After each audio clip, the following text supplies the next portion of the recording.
And we're live in 5, 4, 3, 2, 1, and we're live! Hello and welcome back to the INVICTUS stream! My name, as always, is Mr. Harlan Guthrie, and I am here with the fantastic Joe Fallak, the wonderful Justin James, Yo! the incomparable Alex Guthrie, I'm incompetent! Oh, you said incomparable.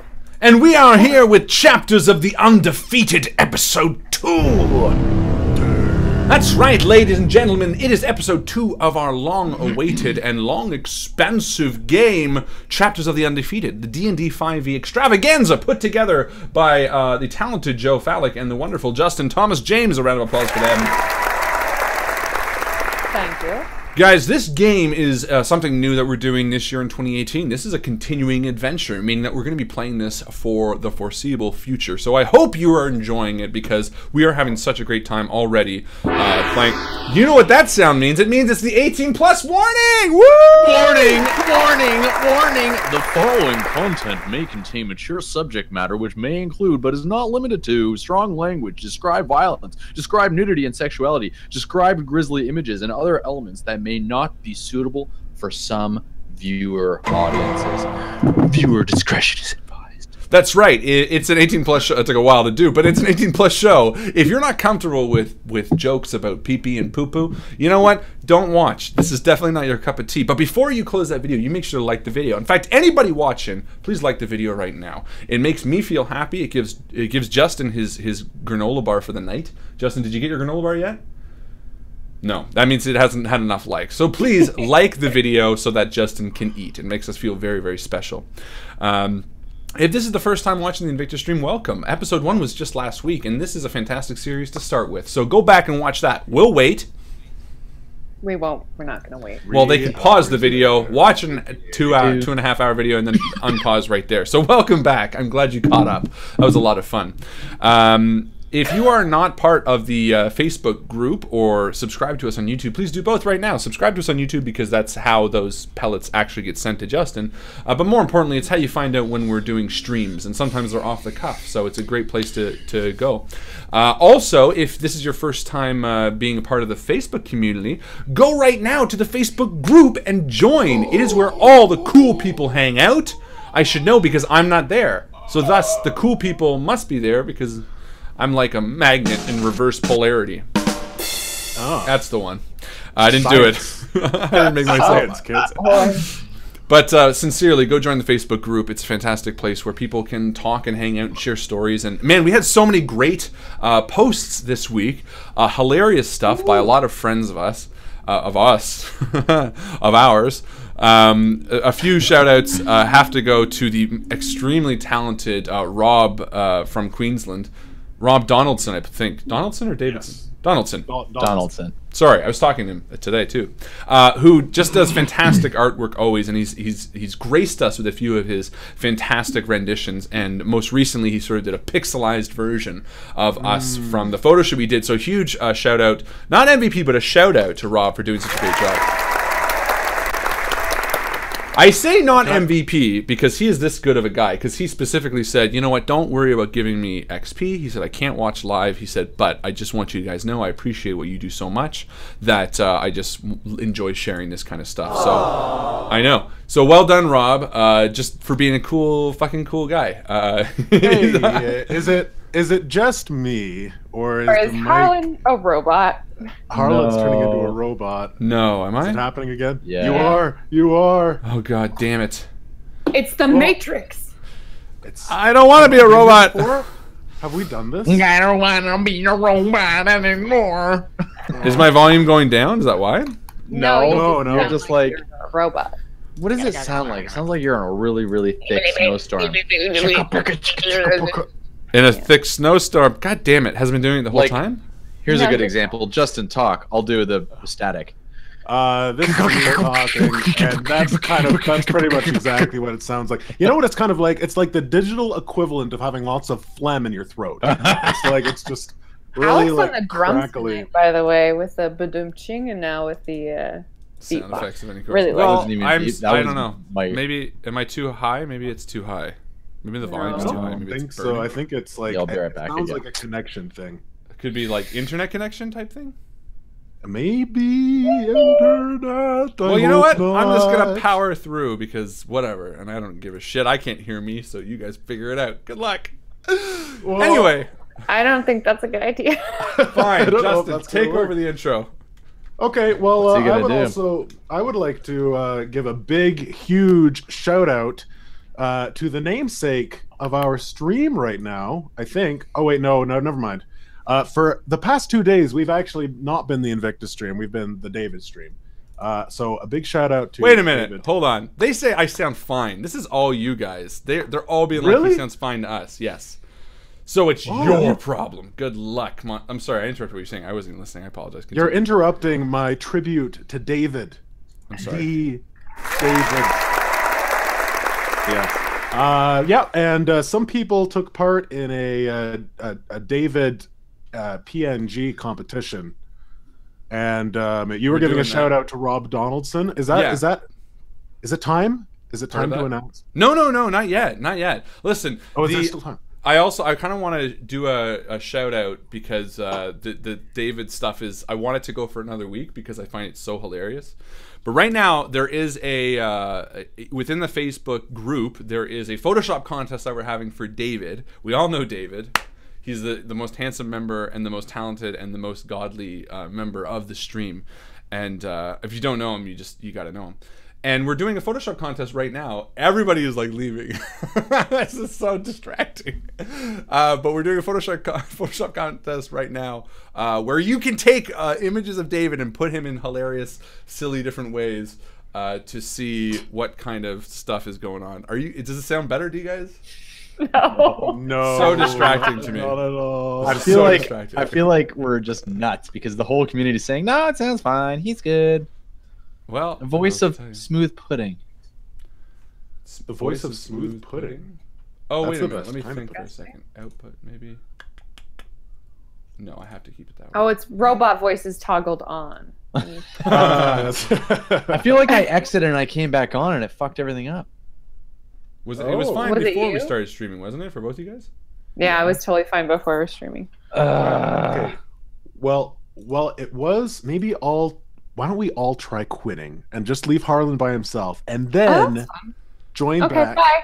The Harlan stream. Boop, boop, boop, doo. Hi, guys. It's me. Oh, Alex is here. Never mind. The Harlan stream. Anyway, next Wednesday will be the cutoff date for the David Photoshop contest. So you should check it out and stuff. This is I'm reading the chat.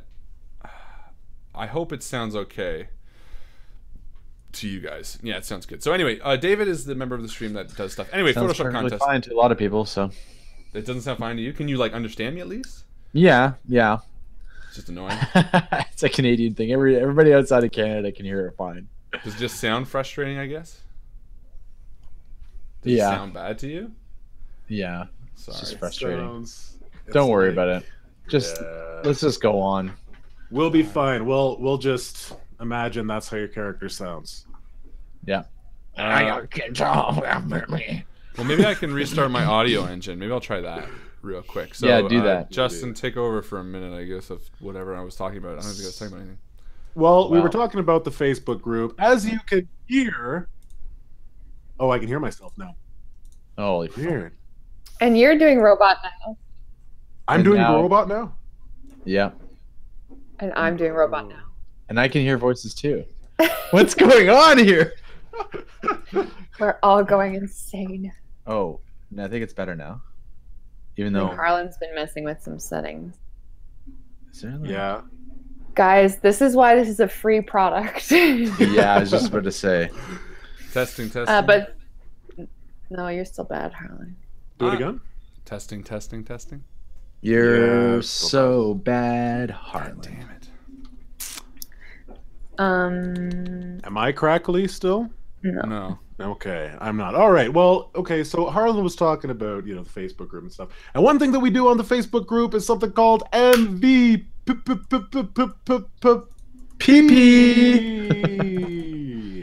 And that's the post of the week that we see in the Facebook group that gets us talking, gets us thinking, gets us feeling warm and fuzzy inside, and just gets us, well, quite frankly, aroused sometimes. And the post of the week, the most valuable post, I actually want to give it to a member of the Undefeated. Now, the Undefeated community campaign is going on simultaneously with this campaign, and I have to say that every single person in the Undefeated that has posted so far, whether you've just described your character or taken place in one of the missions, it's been absolutely fantastic. I love to see your creative juices flowing with your describing your character and everything, and you're all doing an awesome job. I want to focus on one person in particular. I did a post last week called Donner's Keep, and you guys just came up and introduced yourselves to a guard and signed up with the Undefeated. And there was one person that really took the initiative to engage with other characters. They didn't just introduce themselves, but they went out of their way to say, like, oh, I see this, Goliath standing here, and I go up and I introduce myself and I ask for an ink and quill. And the person that I'm talking about is Marvin Tanner. Marvin, thank you for initiating those interactions. I know many of you now have also been jumping in and interacting with each other, and that's exactly what I love to see. So congratulations, Marvin Tanner. You win this week's MT MVP. MVP goes to MT, Marvin Tanner. MVP. Gotcha. So there you go. That's the MVP. So Marvin Tanner is going to be winning 1 XP today, and you could win 1 XP yourself by paying attention, answering questions, and we're going to be going to the mid-game post soon, I think. Which is a chance to get some XP, and then there's also the end game post. So all these ways to win XP. I say we just power through it. You know what? Apparently, it sounds fine to the rest of the community, and we can watch tomorrow and listen to Harlan's voice better. Well, I don't know what else to do. I got no solution. So you know what? We need Tim Tabor. Can you just please create some new just constantly software be troubleshooting everything for me? Just something to replace Google Hangouts. Yeah, just something small. It doesn't have to be like used for everybody, but you could sell it to Google. You could. Your brother can do this? No, my brother's a software engineer. He could probably figure it out. Hey, there we go. A software engineer. Can you hear me now? Can you hear me now? Wow. What about now? Now you can hear me again? That's so good. Yes. Perfect. Yeah. Perfect. Yeah. Yes. Yeah. So good. Yay! You did it. What did you do? Yay. Now. Turned it off and on again. All right, put your overlays on. Let's do this fucking game. Oh yeah, overlays. Yeah, remember that game? Still not working. The dog stream. Still not working. Mine? It's the Louis stream. No, the overlays. My overlays. Oh, don't even do that. Okay, let's do the credits. Let's start this thing. And what else are we doing today? What day is it? I think Wednesday. I don't know. I think Undefeated thing. Let's do it. All right. Going old school. Without further ado, ladies and gentlemen, episode 2 of the Undefeated.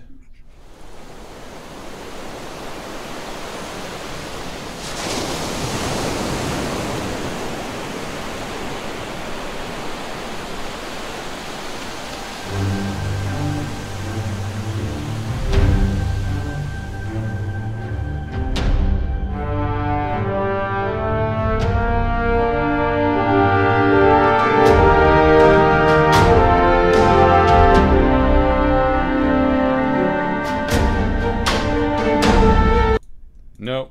Hold on. What the heck's wrong with the credits? Oh no! Were they not playing? Everybody's sitting here quietly. Am I just watching you?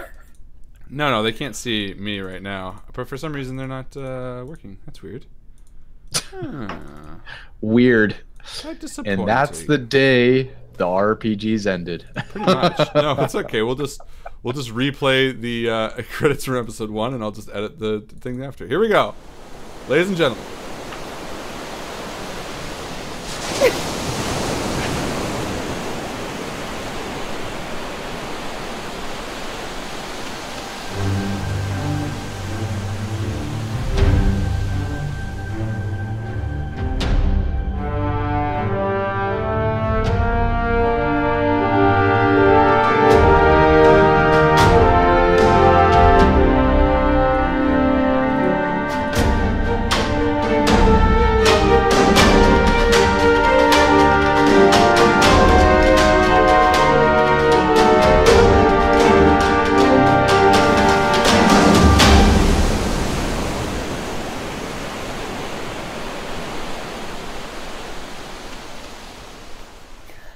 Last time on Chapters of the Undefeated. The ambassadors of the Undefeated walked the wet dirt road towards Orjek, the capital of Duluth. Graham Harewood, Tados Learnwind, Quintus Gray, and Amophilia Moongazer had each joined the ranks of the Undefeated for different reasons, but now found friendship together, acting as the first steps towards reuniting the fracture. After making quick work of a band of goblins, the group found their way to Zoanth, a small town surrounded by farmlands, yet bordering a forest savagely being cut back. After entering the Bloom and Barrel and speaking with the farm people, they met Margaret, a young farm girl whose experiences in losing her cattle led the party to seek them out in the dark woods. Eventually, they came upon a group of sprites who sensed a great evil in the town. The group agreed to bring the sprites into town secretly so that they could detect the evil and hopefully reunite the delicate ecosystem between the farmers and their woods. So, the four of us are accompanied by 4 sprites who are invisible. We just spoke with Margaret and let her know that we would like to please go into town. We've already had breakfast and we're hanging out at her house, basically. And I believe we're going to be experiencing a hanging today. I remember Isn't you that saying, what's going on? Marguerite, you said that there are people in this town that are evil, that there are people that would steal and murder and things of this nature. You don't believe that the people being hung in the square are innocent? Well, such is not necessarily for me to. I hesitate to make that kind of judgment for myself, if you know what I mean. And you can roll insight to try to understand whether she's being entirely honest with you. I will. Roll your insights. 17. She is kind of apprehensive about talking about this particular subject. You're not 100% sure why, but it seems to make her uncomfortable. With the 17, I don't know why, though.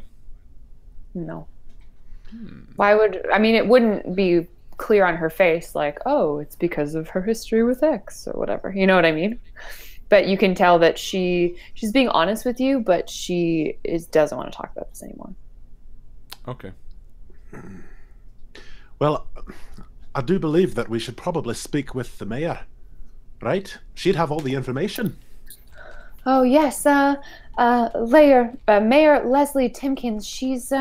She's a busy woman. She's been working hard to get us through these tough times for the past couple of years. Like I said this morning, since the fracture, things have been very difficult for us here in Duluth. So, Zoanth, rather.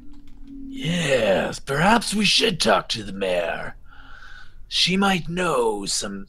I say she. Is Leslie a man or a woman? Leslie's a woman. And a human at that. Yes. Yes? Okay.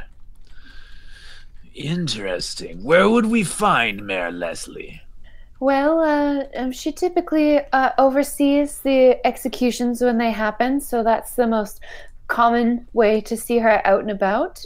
She sometimes visits particular establishments when when there's an overdue payment, perhaps, and the banker Serene is unable to go, and otherwise you can find her in the town hall. She has an office there.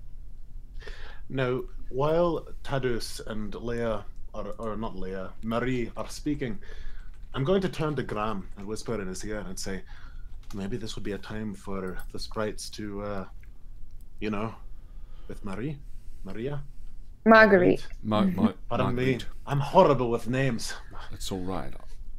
I thought about this a little bit, but also, and I pull Quintus aside and I say, as a cleric, I can also feel out evil, great evil. I thought perhaps maybe the sprites aren't a necessity to us finding this evil in this town. Perhaps we could go at it our own. I thought for a moment on the way... Sorry, you are just all discussing this in front of Marguerite? No, I took him aside. Okay. Yeah. I said, ultimately, these creatures are looking for a way to save their woods, and they're looking for this evil, but what if this evil we should find in front of them is unconquerable, or perhaps it's something that... And Graham hesitates for a moment, sort of looks around and says, evil can come in many forms. The form of a child, the form of a young innocent.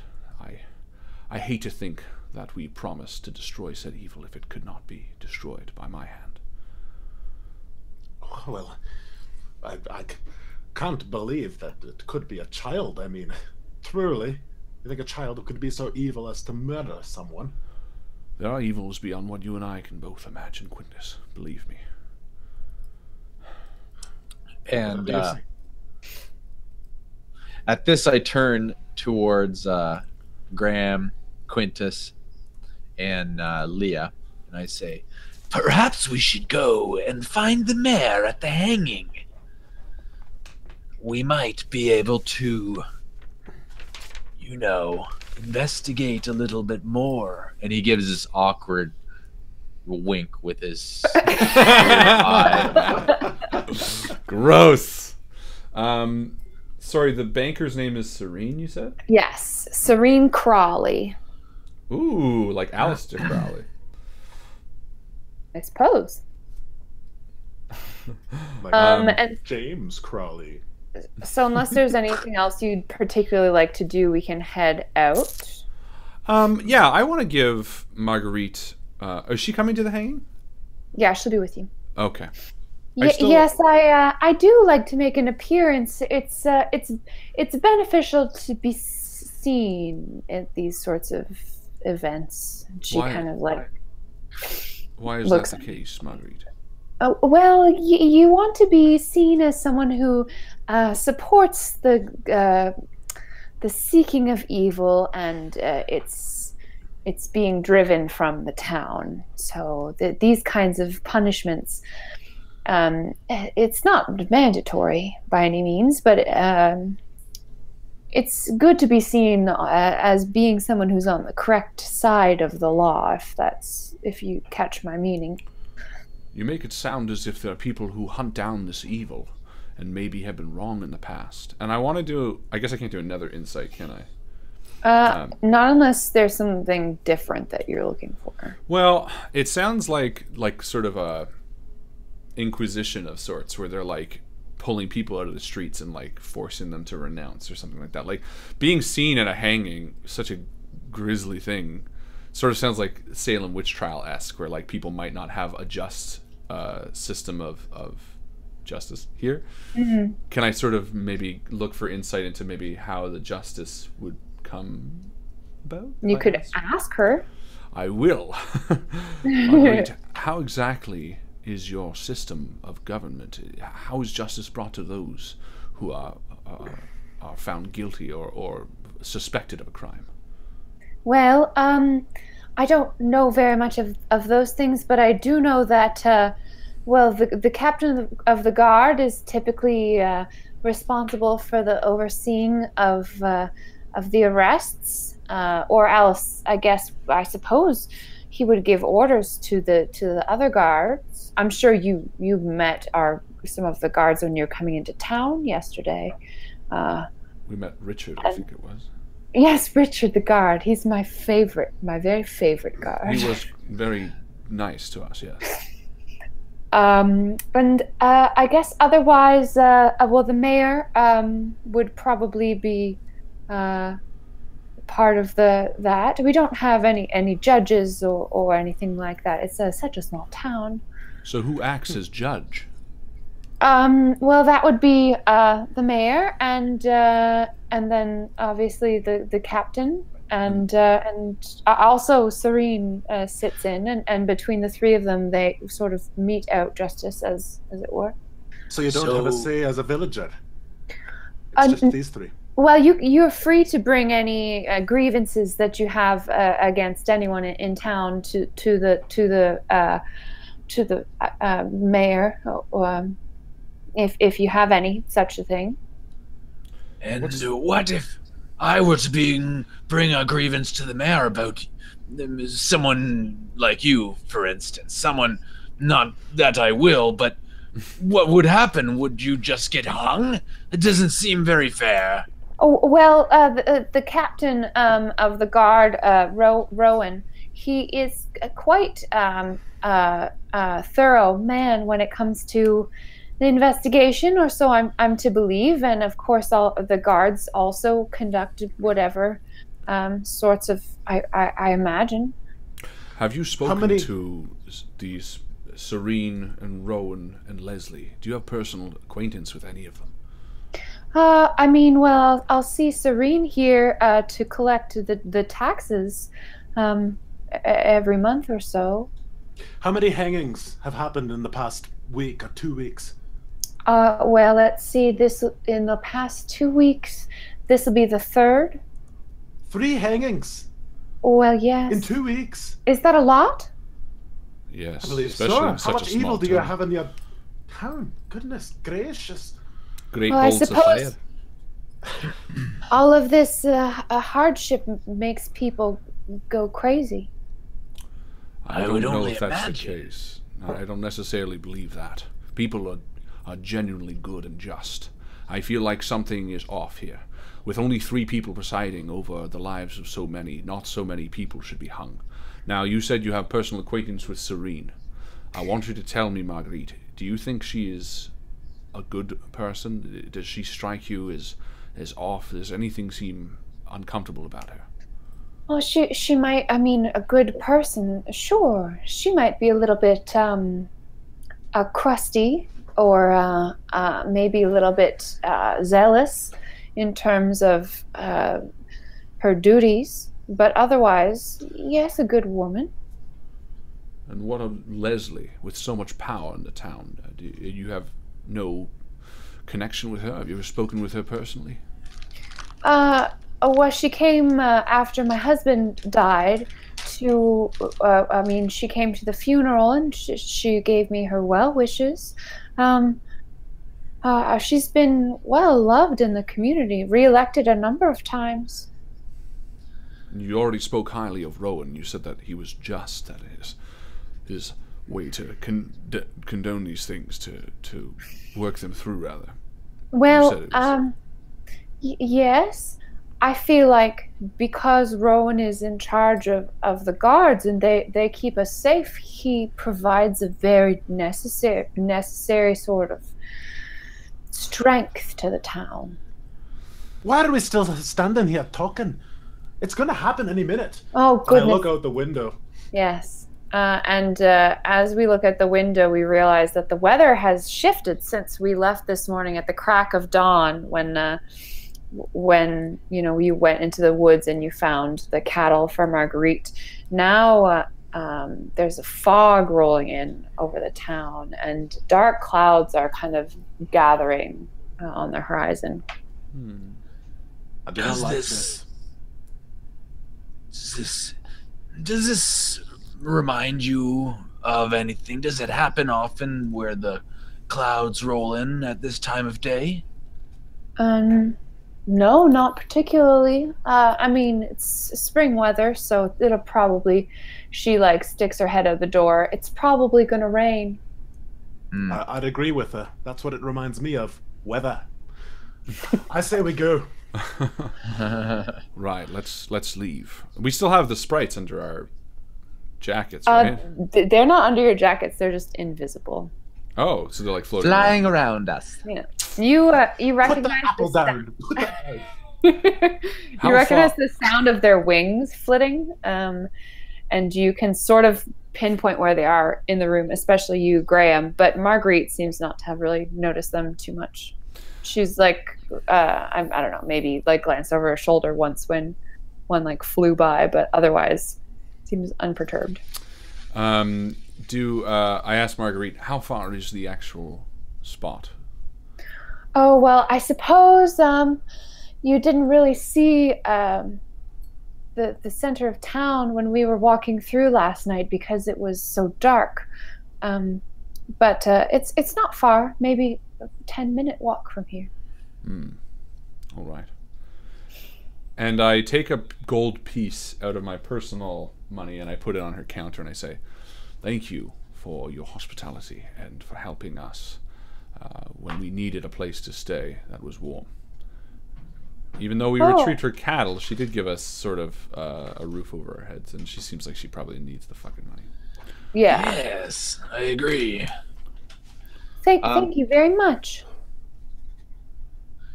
That was very kind of you, Graham. As I turn to go towards Graham and Quintus, I assume we're leaving the building now? Yes. So I turn to Graham and Quintus and Leah. I wonder if it might be best if I not look like myself going to this hanging. I think that might be a good idea, considering that crazy ruckus you made in the bar last night. Leah said. Yes, and the fact that they easily hang people who they may not, for whatever reason. So, are you going to look different? Well, with that, I'd like to cast my disguise self spell, which is an illusion spell. Nice. It's an illusion. Yeah, exactly. So I think I need to roll like a 13. I'm not sure. Why don't you read to me the text? I believe people trying to discern your true nature have to roll for that. You make yourself, including your clothing, armor, weapons, and other belongings on your person, look different until the spell ends, until your action dismiss it. You can seem taller or shorter. Can't change your bottom type, blah, blah, blah. Otherwise, it's... If you use your spell to appear thinner, the hand is on it, which is... I don't think you have to roll anything. I think you just do it. Yeah, on an intelligence check against your spell save DC. Which would be 13. A creature can use its action to inspect your appearance and must succeed. Ah, okay. So yeah, I cast it. And so I changed my appearance. What do you look like?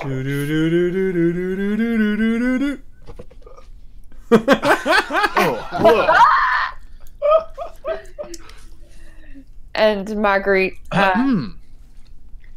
I'm outside of the you. room though. Am I outside of the building? Yeah, we're all leaving. Yeah. Marguerite kind of looks at you and she's like, "Oh, that's really something." Yes, do not worry about what you're looking at. It is all within reason. Outstanding, Tados. Very good, Tados. Outstanding. And I turn to Leah, who's Thank been you, Quintus. quiet the whole time. And has she ever seen something like this? A transmorph? Oh, I guess she's a mage. Never mind. Yeah, it's no big deal. Who's the one who's surprised? Oh, it's Quintus. That's right. That's why he just said outstanding. That's why he said saying. Never mind. That's all right. This is just absolutely amazing. Although it's a little bit ruined by the fact that there's a hanging going on. Yes, let us one of those either. try to remain relatively somber and respectful for this man, regardless of whether he is good or bad, done right or wrong. He is losing his life today, and we should all respect that. So as we descend into town, for Marguerite's farm cottage is sort of up a hill and away from the village where she keeps her cattle. She needs to have enough space for them to graze. We see that indeed the sky is threatening rain. Looks like it's going to be a wet morning. And we watch as the four of us go down into town. We see the buildings that we had passed by late last night kind of resolving into familiar shapes. We see, there's like some stables where, visitors can put their horses up. There's a couple of inns. We pass by the Bloom and Barrel again. We pass by the Foggy Road, which was like a tap house that was recommended to us. Foggy Road. A couple more sort of shops. There's like a blacksmith and all that standard, a baker, a cobbler, etc. Candlestick maker? Indeed. And as we pass by all these buildings, Leah turns to Graham and asks, Graham, I've been thinking, I guess, ever since we learned about this execution, what does your God say about death? What happens after you die? And Graham sort of smiles a bit and says, what does my God say about death? Alistair says many things about death, many great things, and you might have heard, and he sort of looks to Quintus a little bit and says, you might have overheard me ask whether someone might carry the fire. In Alistair's grace, we all carry his fire within us, and when we die, we become the stars. At night, you can look up and see millions of stars, all in the sky, all the bright flame of what was once us. And the brightest of those stars, the ones that shine beyond all compare, they're the ones who made something of themselves here in our existence. I hope one day that I am a star as bright as could be. You will be too. Hopefully. That sounds lovely. Alistair's grace is very lovely, and I hope one day you'll carry the fire with me. I see the spark in your eye. I think I see the spark in all of our eyes. And he kind of again looks towards even Tados at this point and sort of gives sort of a nod. Thank you. It's very kind of you to say, Graham. Well, there's stories about each star up there. There'll be stories for us as well. In my culture, we speak of stories from below. And so, I am not surprised to hear that someone from the lowland speaks of stories of above. Perhaps our stories are more similar than they are different, and perhaps they're not stories at all.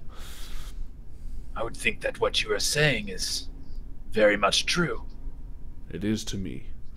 But I've met enough people to understand that Alistair does not sink in the hearts of all people. I've seen enough problems within it myself, but that's neither here nor there. And going back to the original question, Graham, what does Alistair say about death? That it is part of life, of course. That is everyone's end to die a death in the service.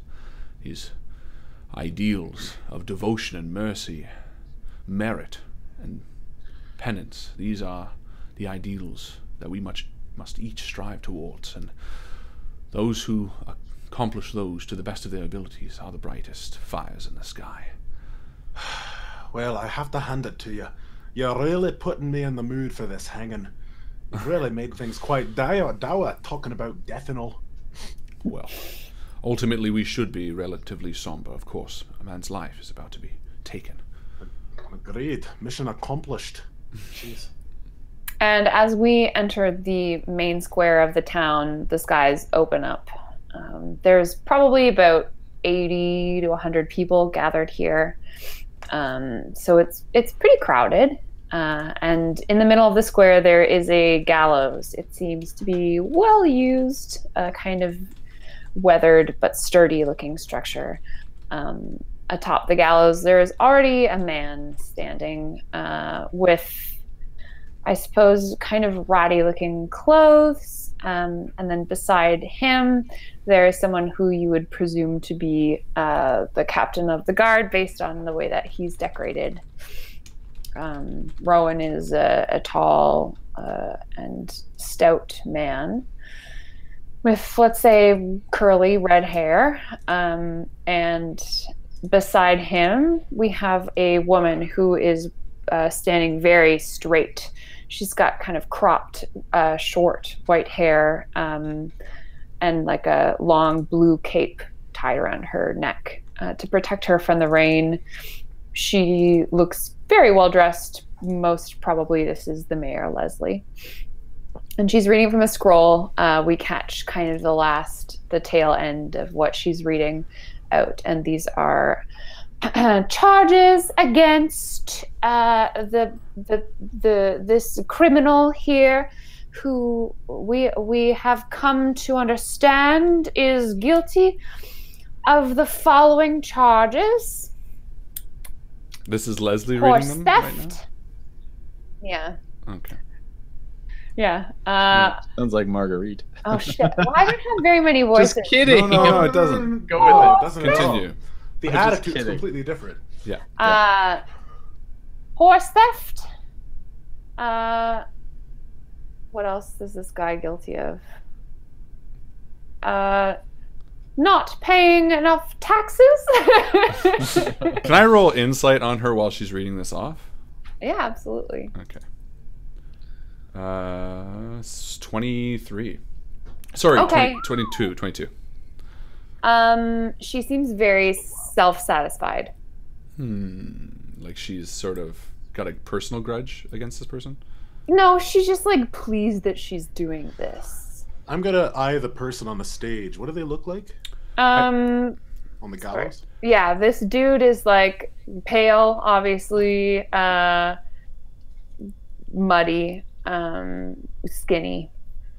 I say what I just found out about her to the party, and I say, I don't know who that is, but she's much too eager to hang this poor man. She seems almost happy with herself, a sense of self-satisfaction, and I don't like it. We have the ability right now to find out whether that man is guilty or not, whether he's evil, whether he deserves to be hanged. She does culminate the charges with like personal theft and murder. Oh, he's murderous. And then everyone sort of does like a little golf clap. I take a look around the crowd and decide that I'm going to take a walk through the crowd, and I whisper to my sprite. Yeah, each of us has Partner. a sprite who's hanging out. Listen here, little one, I whisper. You just follow me and perhaps sniff your searching sniff for anybody you may suspect. Tap me on the shoulder. And I start walking kind of through the crowd with an eye up to the stage, but also weaving in a not deliberately straight motion. You hear a tiny voice in your ear. Search my sniffing search? What the fuck? She's like, you know that I have to touch people in order to be able to tell if they're pure-hearted or not. And I whisper back, I don't give a fuck about what you do. Just do what you do. To everyone? Where? Are you searching or is it just me? She's going to wait until you specifically want to investigate someone, because she's going to have to like get up and touch them, and they're going to Yeah. Well, while he's doing that, I'm going to tell mine to go touch Leslie, because that's the only person right now that I'm curious about. So... And then before you do that, I'm walking through the crowd, and I'd like to roll for suspicion. But you do Harlan first. Well, that's something will happen when Harlan does his. So if you want to roll for suspicion, I think you would probably be using your perception to try That's to. What are you looking for specifically? I guess I'm looking for anybody who might look a little too eager at a hanging. Maybe someone who looks out of place. Let's say that, out of place. Out of place, out of character for this situation. Sure. Judging by the way your eyes look, there's probably nobody. I'm trying to think if there would be. It's a dog with shifty eyes. Yeah. What did you roll? looking dog, man. I haven't rolled yet. Going to roll right now. A D20, yeah? Yes, please. And then I'm adding my perception. Yep. Which is Wisdom. okay, so 9. Plus whether you're proficient or not. 9. Some of there's a number of guards that are all lining the town square as well. That you can tell that they are all of a sort because they're wearing similar uniform to what you saw the captain Rowan to be wearing, and also what you saw Richard in, I guess, yesterday. A couple of them look kind of bored. Well, they've had so many hangings. Too many. Like, another hanging. Fuck. Gonna be late for dinner. Gotta clean up all the blood. Yeah. Old news. right. So, Graham? No, I won't do that. Sorry. What I will What do... do you tell Lord Dewdrop to do? You should do it. No, I'm not gonna do that. That's a bad idea because I feel like I forgot these things are invisible, but they can like be felt and shit. You said, right? Yeah, what you remember the sensation that happened when Lord Dewdrop placed his hand on your face to try to ascertain your heart, and you could feel him, like, almost like in your body. No. Okay. Yeah. No, I don't want that. What I'm thinking is I'm going to separate myself from the crowd and find a quiet alleyway. Okay, so as Tados weaves his way through the crowd, Graham goes to find a quiet spot to be by himself. What happens, Quintus? Quintus looks around the crowd. He looks at the man who's on the stage in the gallows. And what does his face look like? Does it show regret? He's terrified. He looks kind of, just... I'm curious as to who he murdered. I look in the audience, maybe right in the front row, for anyone who seems more distraught and more like there's a sense of satisfaction from this. Yeah, you can roll perception for that.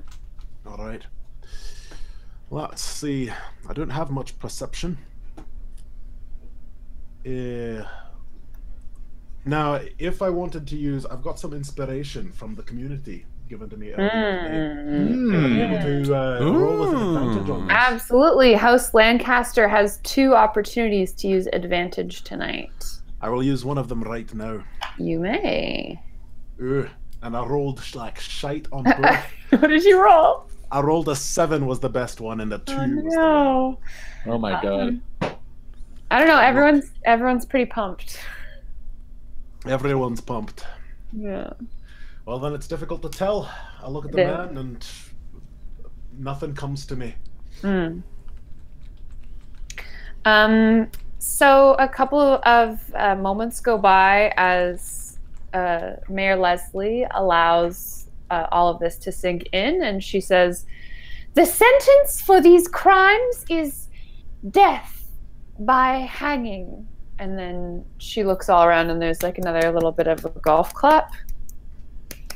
And she kind of nods to the captain, Rowan, and he walks over to the part of the gallows that you have to activate to hang someone. The latch. The door spiggerty board. It's like spiggerty. Yeah. Exactly. It's the thing in Lego when you pull it out and it's your shing. And so he pulls the lever, and Leah holds her eyes as the man is hung to death in front of all of us. Oh god. Oh my god. And there's kind of like a from the crowd, and then and he soils himself as dead bodies of people. Oh god, Joe. Is that necessary? I don't know. It's like one of the Do his eyes pop out too? Yeah, one of them. Oh god. Described grisly images. Yeah. Can I so I've popped out for a bit. Just like that eyeball. But I do want to go to an alleyway, and I want to... Oh, actually, I guess before that, I wanted to make sure... Is this a new day? Can I change my spells? Or could I not have? You would have picked them in the morning when you went off to talk to the sprites. Yeah. So if you don't have those written down from last week, then you can just pick them right now. Perfect, because I want to detect evil. Great. And I want to walk into an alleyway and and cast that, because I need to talk to myself. Yes. So what does it look like when you cast this spell? I kneel and I pray to Alistair, and I say, Alistair, Lord of the Fire, he who carries the fire, keeper of the blood fields, please give me the power to find evil as it surrounds me and encompasses me. And I hold my hands out, and like a soft, warm glow comes through the clouds, and it sort of like lights my hands, and my fingertips glow soft, and a little bit of red vein sort of illuminates down, almost like lightning, into my palms, and I exit. And I should now be able to detect evil? Yeah, within a 30-foot radius of you, you can kind of... It's a 30-foot radius, right? Yes. It is a 30-foot radius. I just had it pulled up. But yeah, it's a 30-foot radius for 10 minutes. And it's detect good and evil, so you can detect people's alignments, I suppose. So I would imagine that you are seeing almost an aura of light around people that is kind of, I guess, how do you want this to play out? How do you detect evil? What does that look like? Is it like a color? Is it... I was thinking for like, feeling? With Alistair's light, for good people, weirdly enough, inside them, it's like I can sort of see through them a bit, and there's like a fire inside them. I can see like a small flame burning. But for people who are evil, it's like cold. Like within everybody, there's a sense of fire, right? And it sort of illuminates throughout the body, like it glows them warm. And like the really good people, there's like a full flame. Like I look at Leah, and there's like a huge fire inside of her. But when I look at someone else, it's like they're devoid of it. They're almost like I can't see them. Sure. So it's not, it's the radius of the spell is not such that you can get everyone in the square. No, but I want to approach as close as I can get to Leslie, like move through the crowd towards the bottom of the step next to the dead man. Definitely. I mean, people are kind of moving around at this point because the hanging has occurred, and folks are already starting to kind of clear the area. Leslie is still...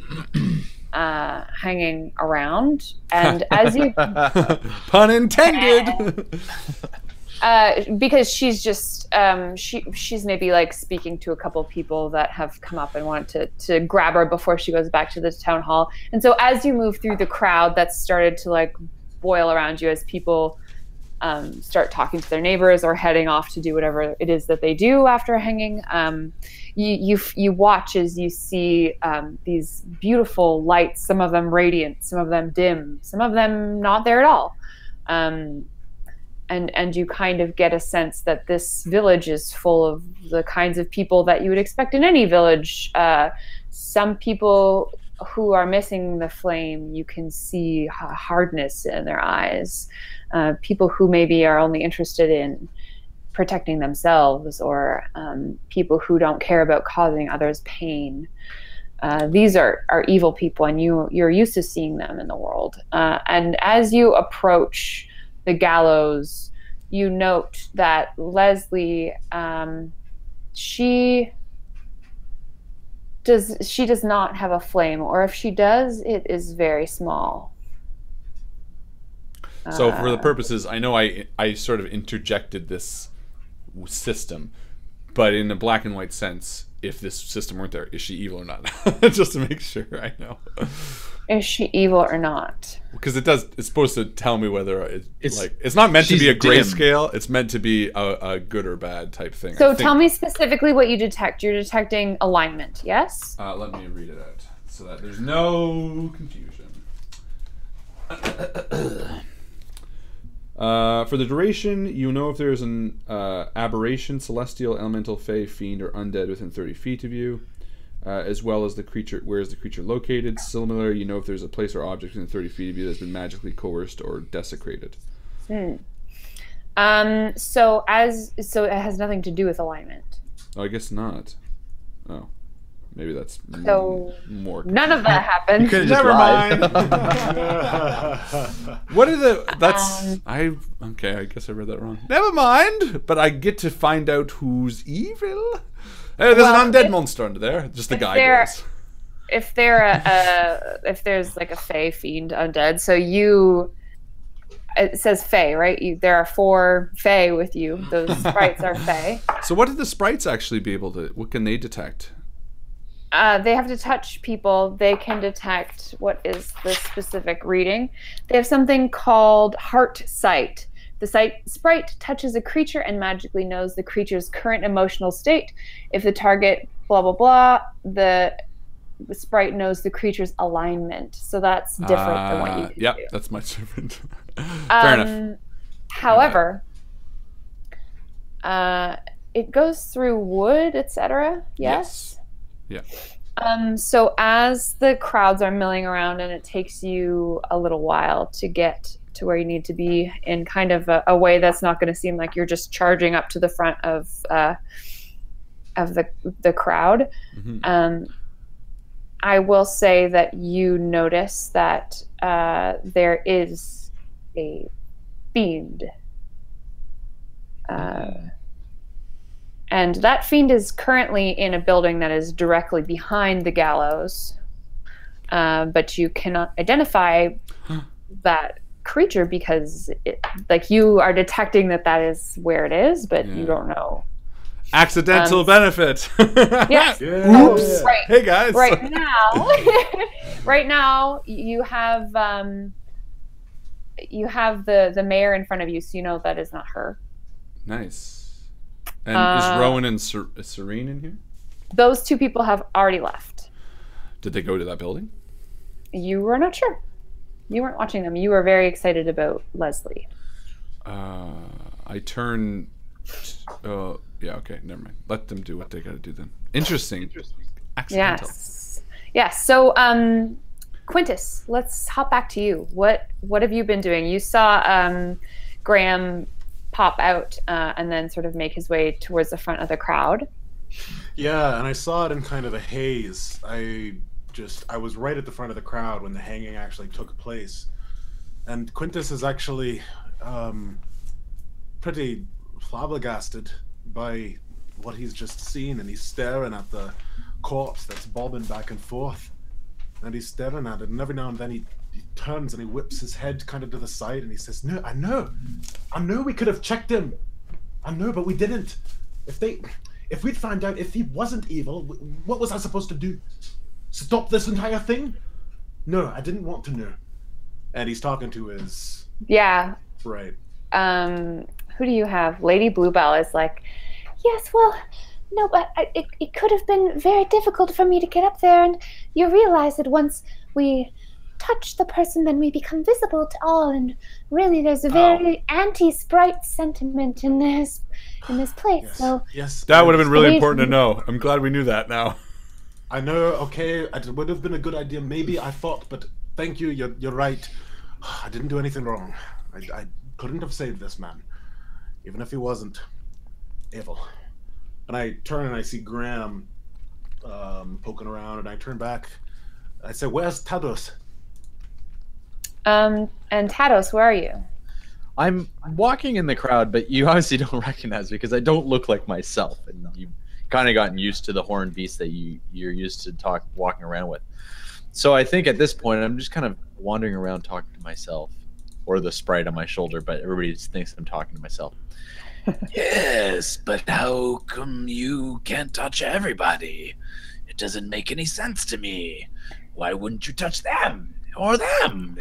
And like as you're walking by, people are kind of giving you like crazy looks, which I feel like you're kind of used to because you're used to walking around looking like a demon, but right now it's because you're talking to yourself like a crazy person. And she's like, "No, but you don't understand. It's a very delicate procedure, and it takes a few seconds, not very long, but listen."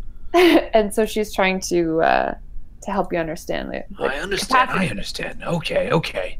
Well, let's do this then. Have you any clue what sort of being might be able to cause such misery to your kind? What kind of evil person might be doing this purposefully? Any insight at all, their little one? Well, yes, of course. Humans, elves, dwarves, halflings, all of these evil creatures. Yes.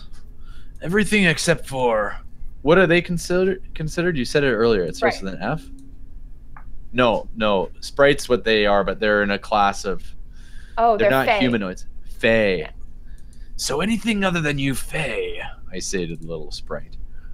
Well, there are some fey creatures that are quite foul, but if you're wondering who's responsible for the destruction of our home, of course it is the farmers. Ignorant farmers. And remind me again, like, we're on this quest, we're trying to find an evil person who's maybe insinuating that they burn these forests down. Is that kind of the idea? You are trying to bring peace to the lands and gather all of the counties under the banner of the Undefeated. Yes, sorry, but specifically with these sprites. That's part of the mission? Oh. I don't know. What's your mission? This is not a very clear-cut game, nor do I ever plan it to be. This is that's about totally what fine. kinds of changes you guys want to enact in this world. Excellent. I will tell you, Tados, the Sprite King was under the impression that there was a great evil that was sensed in this town. Yes. And because of that, Right. we felt it necessary to investigate, not necessarily act on it. We did say that we would help them, and because of that, to give the calves back. Yes. Did we end up Yes. getting the calves back as that trade? We did, yes. Marguerite was very pleased about that. And yes, in return, you said that you would try to help the sprites regain their homeland. Which I think is true. Yeah, and therefore, you know, that's kind of what we want to try and do. Mm-hmm. So, I want to turn to my friend who's invisible and say, within that building I see a fiendish creature. Are you able to find a discreet way in with your eyes and tell me what you see? I fear if I walk in it might be a bit obvious. And Lord Dewdrop, flitting beside your ear, says, yeah, that's the simplest thing in the world. Give me but a moment, and zoom. Thank you, Lord. Sounds like the wings of a hummingbird just like thrum away from you. What do your sprite eyes see? 7-Up? Mountain Dew, perhaps? Refreshing. Ginger ale's my person. These guys are fast. They fly. Sprites? Yeah, they fly. Their fly speed is 40 feet. Y'all motherfuckers need Alistair. Zoom! So he invisibly, we have a camera kind of like following this invisible sound. Maybe there's like a little bit of like pixie spray, like little sparkles coming off him every And so Flight of the often. Bumblebee. Totally. There's like shoom through like an open window and like whatever. The building that you had pointed toward has an open window on the top level, and the sprite flies in, makes a circuit of those floors, and sees that this is probably a guard's tower. Okay. There's a couple of people, on duty, off duty on the top floor, and then the sprite encounters a door. Tries to like squirm underneath and is unable to get through the space. So you know what the top floor looks like. He kind of gives up, like just narrowly dodges getting hit by someone as they like round a corner really quickly, sort of like zooms out of the way and makes his way around to the outside of the building again. He like flies around a perimeter of the main floor. He finds a door in the back that is open. Makes his way in and sees that there are a number of people, also guards, hanging out this main floor. Another couple of closed doors that he can't get into, but essentially more of the same. This is like a barracks. He flies back to you and reports thusly. Thank you, Lord Dewdrop. I appreciate you taking the time. The door that you stopped before, what was it? Was it a jail cell? Did it seem to be quarters of some sort? No, my Lord Graham, was merely just a heavy wooden door. I'm very weak, cannot open doors. That's my greatest weakness. It is your only weakness, friend. You are powerful beyond measure. Thank you very much. Interesting. Now I can still see the creature, I'm assuming, through the wall relatively for the next minute or so. Yeah, what's the duration? 10. So Yeah. I don't know. Well, as I was staring at him moving about, because I could see him through the walls too. I guess I just want to know, like, what's the outline of it? Like, can I see the shape of it, or like? I think that you just kind of get like an aura, so you know that there is a presence there.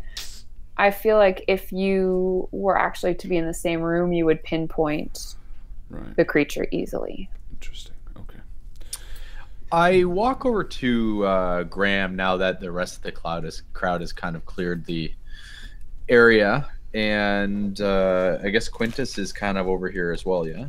That's right, yes. And same with Leah? Yeah, Leah's watching some of the guards cut down this body, like with kind of a morbid fascination now. And I walk up and I say to Graham, Graham, you seem very interested in that building over there. watching him as he stares at the building. Perhaps there is something that you can bring us in on. Nope. Hint, hint. Nothing. And I walk away. No, I'm just kidding. It's like so specific. No, it's fine. You're looking awfully fiendishly at that building. Perhaps there's some fiend you want to tell me about. And I explained to them. I thought I could detect good and evil magic in the area. It was misguided, but I did see the impression of a creature behind this wall that seems to be a fiend of nature. I think it might be worth looking into. Now, is a fiend a thing, or are you just saying it's a fiendish being? As you are like a humanoid, Yeah. fiends are a classification of creature. So like a beast or an elemental. A fiend is like demon is I believe a demon is a kind of fiend. But like a horse would be a beast. It's like a genus species sort of categorization. That building there, that one behind the gallows? Yes, I believe it to be the guard quarters. So perhaps our old friend Rich might be able to help us take a peek inside. Or, worst case scenario, if they hold prisoners inside, we might be able to be arrested slightly. Just slightly arrested. Just a pinch. a pinch of arresting. It's hard to say who is Leah and who is the sprite, but this is Leah speaking when she's like, I don't really want to be arrested. I think not even a little bit. Your idea of speaking to Richard is a good idea. Right, Leah? Or, and I start walking over, someone in a disguise. And I walk right over to the door and I start knocking on the door of the building. You're a human like anybody else. Yeah. Yeah. Someone just opens it. But I don't look like the person that came in. Someone just opens the door for you. What? Hello. And it's looking Richard. for a lavatory. And I walk over to Richard. Richard. I'm sorry. Your whole point was that he doesn't recognize you. I know. I'm playing it out. Go with it. Okay. You need a laboratory? Richard. Yes, a lavatory. Your washroom. I'm not going to piss on the ground out here. Do I know you, sir? There's a tavern just there. A tavern? Well, no, you don't know me, but I was great friends with your brother. May I come inside? He rolls to see if you're drunk. Jesus Christ. He got a 17 insight, so he knows you're kind of hiding something. You're not. Right. I don't have a brother. I walk over and say, "Oh, Richard, you've met this gentleman. I don't know." Harrison. I say, no, you know what I do? I say, I apologize to interrupt, but Richard, I wanted to thank you again so much for your help last night. We did go to the Bloom and Barrel, and it was a lovely establishment. Oh, you liked it, did you? Very much so. In fact, the small town has grown very warm in my heart, as well as Leah's, as well as my friend Quintus here. Did you like the execution? Hello. Hi, Quintus. And before answering, I'm going to roll insight to how he felt about the execution.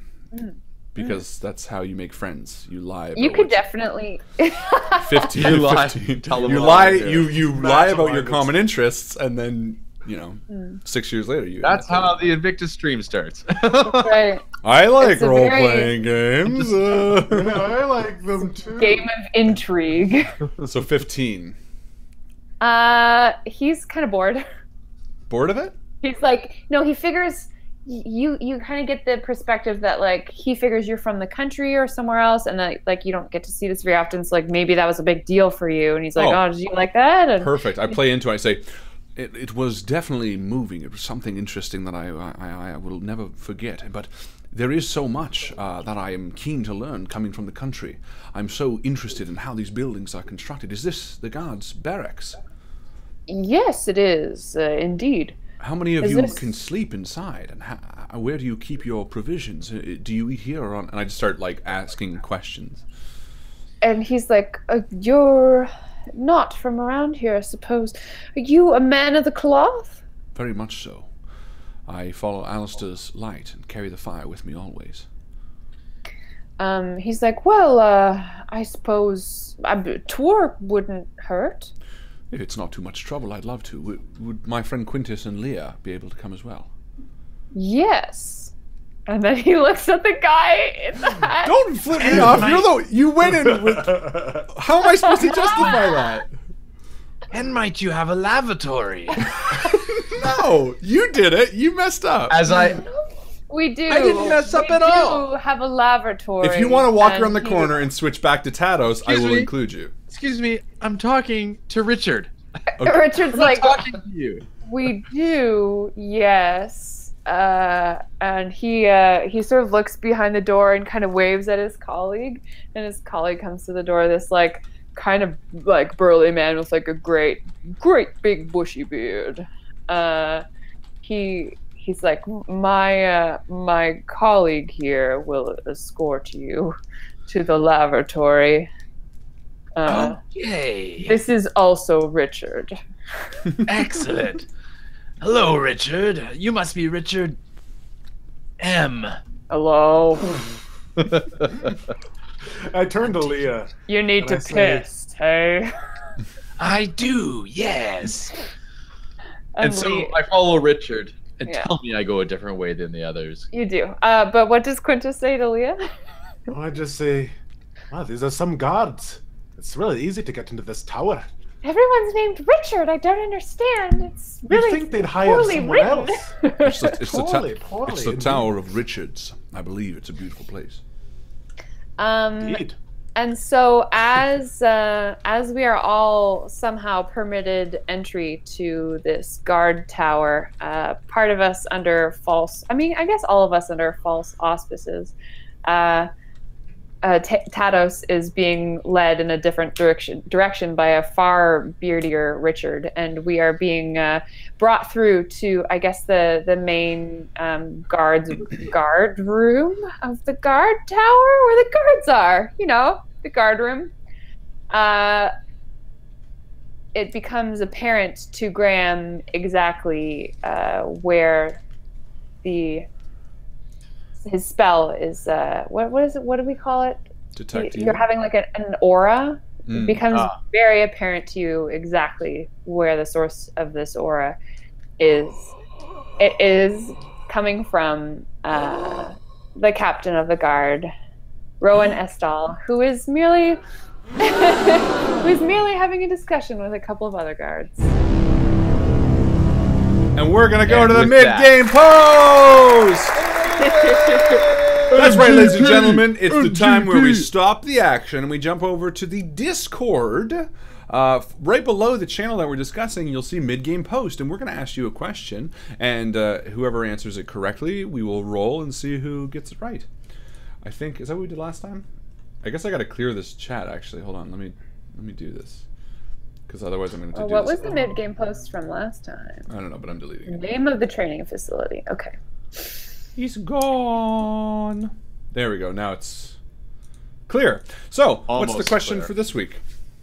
I would like to know what the names of the 4 sprites are. I thought you were going to say what the guards are. Richard and Richard M. What are Yeah, the the four names sprites of the four that are sprites? accompanying the That's party. tough. No, I don't know who's gonna get That all is four. really hard. I don't even know my own sprite. Blue, Well- I don't know. And you know what? I edited the old video and I heard you say that about 6 times, and I don't remember.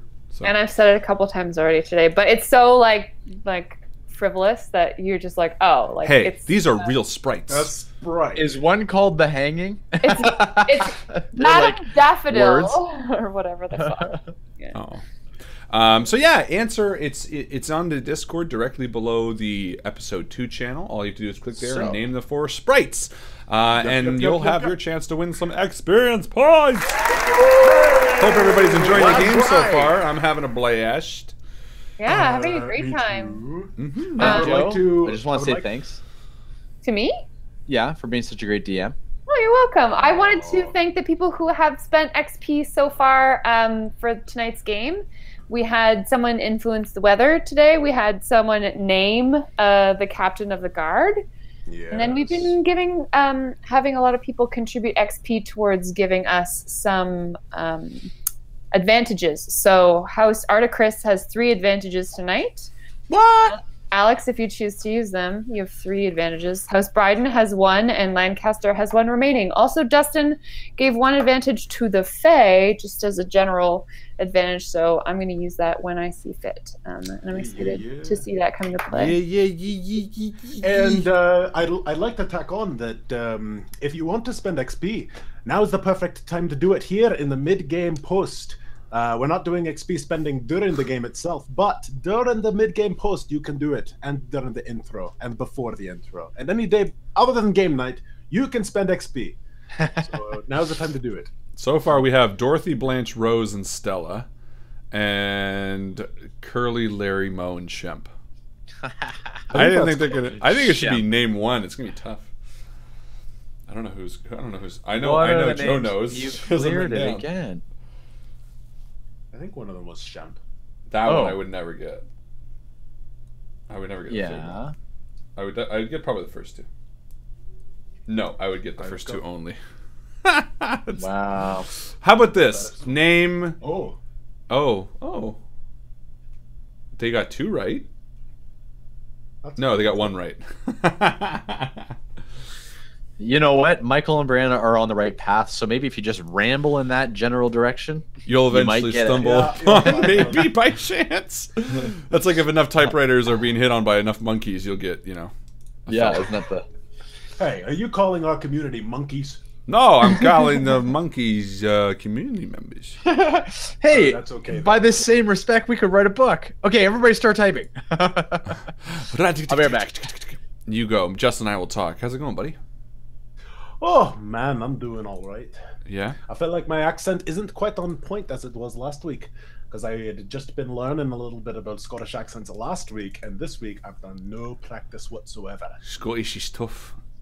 It I is don't tough. think that's really Scottish that I was doing that there. But a nice little bit. I was going to one and goes down to which one. Well, that's good. That's like really. It's hard not to really saying understand anything. Scottish. It's not when I have anything to say.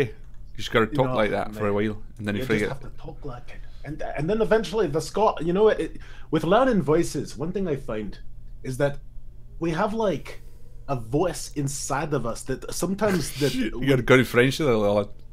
I want a little French there, and sometimes it's a different personality that comes out when you're using a different voice. But don't you find that sometimes when you like try to do a specific voice, like a different personality kind of comes through you? Yeah. I Scots don't know are what it always is. angry. Like Scots are always angry. you got a different rhythm. And that Scots are rhythm always is angry. If you're They're not, always if angry. you're not angry while you're Scot, then you're not doing it right. I just They want say to share that with you one of- guys. Oh, what do you want to share? Share with us, you daft Sorry to wanker. interrupt. I wanted to share. So my wife Ooh. has the health, and I have the mana. Ooh. Nice. Check it out, though. You can get your stickers on Zazzle. Let's write. Wow. Get stickers on Zizzle. I thought that was kind of cool. She's representing, the That's Invictus. very cool. Big round of applause to Yeah. your wife. The sports girl. That was an interesting That was sound. really loud. Yeah. Oh, Okay, I'll be right back. Loud. Okay, so She far just we left. have I guess Godpool's the closest. Godpool is He got the 2 closest. right. Yeah, he got 2 right. So Godpool? Or do you want to wait for all 4? We don't have to wait for all 4. Does Joe have faith that all 4 will get it? No. I can get it. I can do it. Yeah, I She typed told it you out. that. You typed it out. You cheat. That's the only reason. The only one. You're a goddamn cheat, Justin. How's that dog tongue tasting? It's good. The dog tongue. It was the best of times. It was the worst of times. In the hole in the ground. It wasn't a wet, muddy hole. It was a hobbit hole. That great second breakfast. But they were all out of jam. It was the best of times. It was the worst of times. In the hole in the ground. It wasn't a wet, muddy hole. It was a hobbit hole with a great second breakfast. But they were all out of jam. What about 11sies? I thought we were having a Scottish off. We are. Are we? Oh, alright. It was the best of times, it was the worst of times in the hole in the ground. It wasn't wet, muddy hole. It was a hobbit hole with great second breakfast, but they were all out the jam. It was the best of times. It was the worst of times in the hole in the ground. It wasn't a wet, muddy hole. It was a hobbit hole with a great second breakfast, but they were all out of jam. Aye. Good. All right, let's give it. Let's give What it did to I walk into? Godpool. He got Lord Dewdrop, Bluebell, and then he said Dandelion and Snapdragon, which is not correct. Snapdragon rather. But the correct answer was Lord Dewdrop, Lady Bluebell, Sir Morning Glory, and Madam Lilyfeather of the Dawn. 2 out of 4 ain't bad, as Meatloaf says. So we'll give it to ya. Well done, Godpool. What was the real answer there, Joe? I read it out. What? Lady Dewdrop, Lady Bluebell, Sir Morning Glory, Madam Lilyfeather of the Dawn was the correct answer. Oh, I zoned out there. That's all right. Me. My Scottish was too encapsulated. It was too thick. It's too thick. You're thick. You're fucking thick, you wanker. Get it. You're thickness. Thick. You're thick. Out of Warning, this is an 18+ show. All right. Graham's not Scottish. Graham's more like, I forget what Graham's accent is. It's like a bit. All right. Now, without further ado, back to the chapters of the Undefeated, episode 2. So, Graham, you see this very tall, broad-shouldered man with curly orange hair. He's kind of talking sternly to a couple of his men and women of the guard and, you know, just being kind of official looking. He doesn't really pay you any mind. And so Richard sort of tells you, like, oh, and this is where the business happens here. So this is just the kind of guard room, as it were. Come with me. And then he starts to lead you from the room. And I am going to not let them know who it is. I'm going to continue the tour till it's closed and then leave. Okay. So essentially you go on a tour of the guardhouse. You are not shown the prison. He just kind of says, like, and through this door we have our cells, the holding area. And he sort of very casually shows you where the arms are kept. There's like a room for all of the swords. Who makes your swords? That would be the blacksmith, Merrill. All locally grown. Yes, built- we grow our swords. All the iron is locally. grown right here. It's nice. What's the guy? The iron Good fields are word. beautiful this time of year. Yeah, Merrill Ironfields. That's correct. That's right. Yes, I knew. Wow. Well, they look like they're well built. Seems They- like quite the blacksmith. Yep, he's a wonderful man. And upstairs we have the offices and a variety of other rooms that I'm sure barracks have. Yeah, I just want to get out now. I'm just gonna say, Yeah. I'm gonna like pretend I'm disinterested. Well, I am. I won't fake being interested anymore. I'll just say. And other Richard kind of got the wink and the nod from other Richard about following Tados around. So he's like actually just waiting outside of the bathroom, like the privy, for Tados to And pee. Tados is in there going, It's probably enough time. Okay, I think I'm done. and exit the stall, and you hear the echo of the door and the echo of the toilet.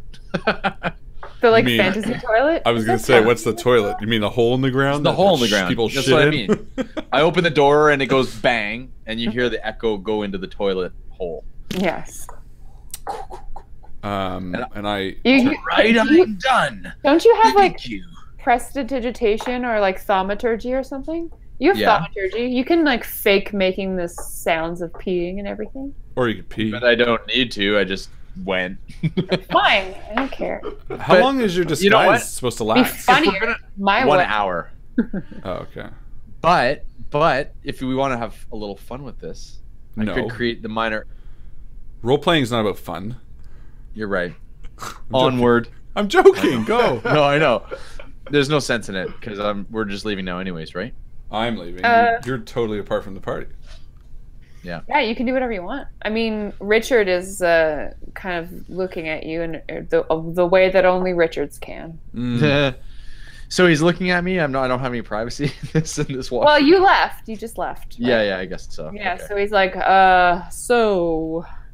Oh, thank you for letting me use your lavatory. I'm now complete my item of duty, and we could now go towards the exit. Is that how you start taking a shit? I have a duty. Didn't even think about that. And so that Yeah. happens, and everyone meets each other back outside. And I say, thank you, Richard, for showing us the tour. Yes, and thank you, Richard, for showing me. And when Richard leaves, inevitably, Both of the Richards are just standing in the doorway, like, no problem, boys. And girl, I guess. do I they like those. leave or do they stay? You Richards are very nice people. I appreciate your hospitality. Perhaps Yeah. we could meet you later in the bar. What time do you typically get off your duties?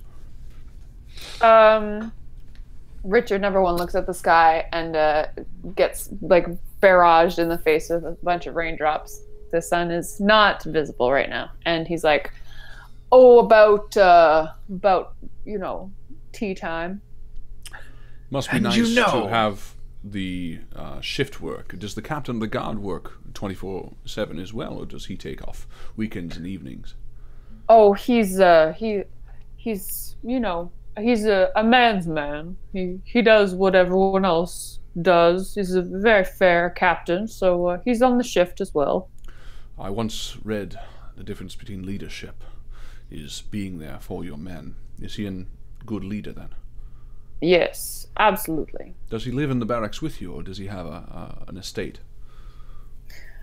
He stays in the barracks when he's on shift, and then he's got a room right down the street from the mayor. Perhaps we can meet him as well at the bar after. Is he off shift when you are as well?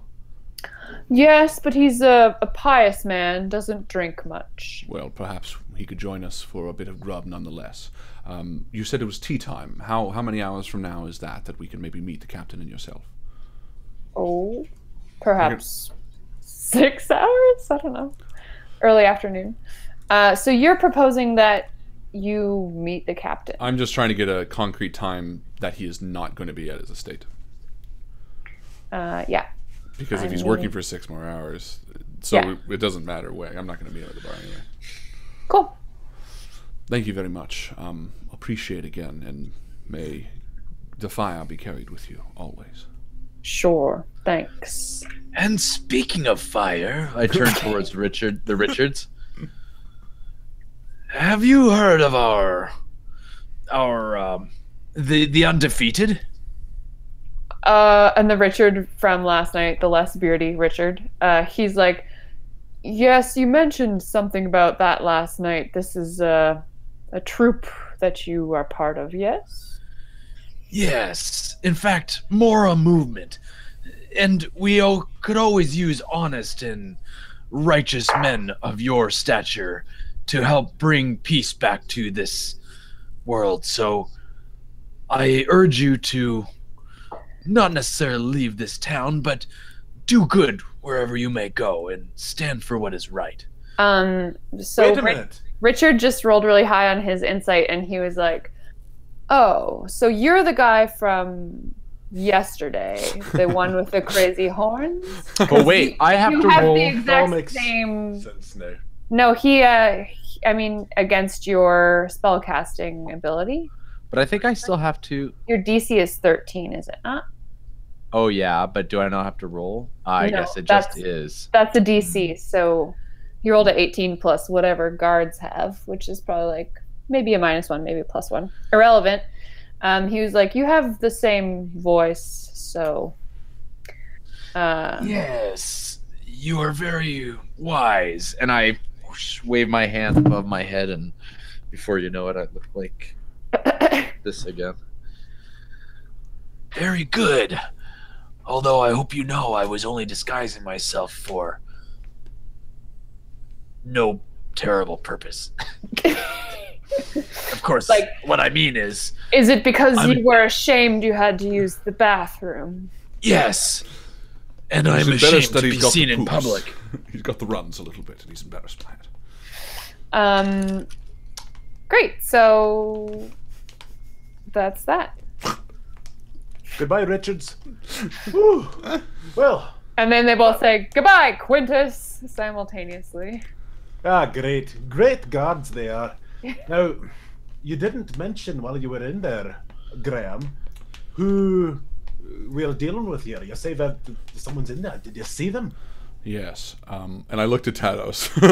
I'm like, Graham, Tados, he has become a bit tough Yes? to trust in Graham's eyes. He seems a bit impulsive, not in a bad way, but he doesn't seem to be able to sort of play it cool. Control myself? Yeah. So Graham, this is the look that's in Graham's eye, and he turns to Tados and says, "What I found out was that the fiend is the captain of the guard, Rowan. But I think this requires a bit of cleverness on our part, which means brash tactics, and frankly, asking to use the bathroom might not be the best way about this, necessarily. We don't know how many people might be under his influence, or how many people might know that he is a fiend. And also, this is meta, because I do not know D&D. Are fiends, like, always bad? Yeah, I think Okay. that's pretty much standard fiend Okay. situation. I'm thinking like Buffy. Like in that universe, you can have like demons, but they're like some are like super nice and shit. Like it doesn't really I mean, you matter. could have like a lawful evil demon, which is like not necessarily gonna wreak havoc on the place. They're just out there to do a very specific thing. You 'Cause could I'm have thinking, chaotic like- evil demons that are just like all about destruction and terror. Because he's a tiefling, right? And they're technically demons, aren't they? You They said can a have fiend? any alignment though. Well, that's what I mean. So like if Alex's character, But I'm a humanoid, oh, okay. and fiends are fiend. that's Fiends their- are like from hell, from Okay. the circles of hell, Okay. So, or from like the abyssal plane or whatever. Okay. So then I just would like be a horse is against. just like a horse is a beast of burden, and we're humanoids. Fiends are in that category. Gotcha. We're not created on this like plane Perfect. So of then I existence. think Graham would hate them. Definitely. Graham, I understand where you're coming from, and I suppose I can try and control my urges. Just let me know if I step outside of the box. All I'm saying is that if this fiend, this monstrous creature that is posing as this captain of the guard, we don't know how long or how powerful he's become. I think a bit of research first might be in order. if he's evil, we should just go and kill him right now. Yeah. Take him down. It's very unlikely that he will. And again, this Graham would know this, but I don't. Like he looks like a human, obviously. So is it like typically what the tiefling just cast on himself, or is this something that like they can appear as humans? Like You could roll like a knowledge check if you like for that. So I would say probably oh no, I do not know. Okay, so you don't know about that. You turn have to- maybe you've never talked to, like, you've never met a demon before. You've never fought one. Okay. So I turn to Tados, and I say, Remember that you have these advantages from the community. Oh, right. I'll use that. Yes. I'll save that. I'll turn to And Tados I instead. won't let you re-roll it, but just remember you have those. Yeah, I'll turn to Tados instead, being sort of a humanoid, whatnot. And I say, I haven't personally dealt with fiends firsthand. Do you have any knowledge of them? Why, actually, I believe I do. And I will roll my arcane and use a bit of advantage, which means I roll 2d20, yes? Yes. You can roll. I would just say it is an intelligence check, or history, whichever. If you Arcane, have a bonus no? to history. I do. Uh, I have a bonus to history or arcane. Arcana is like lore about specific schools of magic. Okay. Yeah, History, this is like history a then. kind of creature. It might even be like a nature check. Okay, I'm proficient in actually all of those. So it's going to be a +3, so 13, so 16. Okay, and this is specifically related to the forms that they can take? Yes, the forms they can take and, you know, generally how quickly they can change if they can. You What know we're up from against. your own personal history, if not your own family tree, that fiends can both cast magic on themselves and others that will allow them to take different shapes, as well as they may have abilities like shape-changing abilities. So that's not even magic, that's just something they can inherently do, like in a matter of seconds. Yes. And I tell this all to Graham. So what we were dealing with here could be a potentially very tricky character. I ask you this, though, Graham, Quintos, Leah. These sprites on our shoulders. Do we set one upon the fiend to find out truly if this may be what we are searching for? They might know. Do you know? And I turn to the little sprite on my shoulder. Would a fiend be someone you are looking for? And Madame Lilyfeather of the Dawn says, well, when you were inside the guardhouse, there was some very fiendish activity, but it was mostly related to being in the laboratories. But I did notice that when we were walking through that main room, there was definitely an evil presence. I think the idea here, because this creature could have any number of magics and any number of power, I think it does require a bit of patience on all of our parts. I think understanding exactly what kind of influence this creature has, from what you just told us, Tados, it could have any number of spells that it could be casting on Leslie or the town itself in order to coerce them. If we were to attack it outright, it's very likely that we might fail. Furthermore, it would appear to the rest of the town that we were attacking the captain of the guard. The first step is to expose him and understand exactly how powerful he is, so that if it does come out that he must be slain by us, that the town is on our side and in our favor, and we're not on those gallows next. Gallows, by the way. I do agree with that, and maybe exposing him is a step we need to take, but I think that getting the town on our side is something that we should do first. I mean, we've been in this town for over a day, well, almost over a day, and we haven't even introduced ourselves to the mayor. How suspicious is that? Well, my only reason being is that these magics could have influence as well. If we were to speak to the mayor without fully understanding exactly what kind of influence the fiend has over her, it's very likely that we could reveal our hand and tip the captain of the guard off to us being aware that he is a fiend. Just so you are aware. Yes, yes. What shall you have us do? Do we just sit on our hands and wait? No, Leah, it's not. Leah steps in. She's like, maybe if we talk to the mayor, but we don't tell her that we think the captain of the guard is a demon. Exactly. I'm only stressing the point, and I looked at Tados again, because so far we have not played very much close to the chest. We've already revealed multiple times to multiple people, including Marguerite, the intentions of the evil in this town. Marguerite is now aware that there is an evil in this town, which was something that personally I would not have told her. For all we knew, it could have been her. Graham, I seem to always act on instinct, unless told otherwise. In this particular situation, I will, of course, wait until you give me the go-ahead. No, you do not need to wait for me. I only beckon that we try to step lightly here. No mention of the knowledge of evil beyond Marguerite, I think, is important. We don't want to alert suspicions in any way, shape, or form to the captain of the guard that we might be investigating him. I think Quintus is correct. I think speaking to Leslie is important. I also think that speaking with Serene is important. And furthermore, if we feel particularly roguish, I feel like perhaps investigating the captain's homestead, the room that he stays in, might reveal a little bit about what could be going on, and furthermore, maybe provide proof. Should the unlikely event happen that he confront us, we could turn or persuade people to side with us.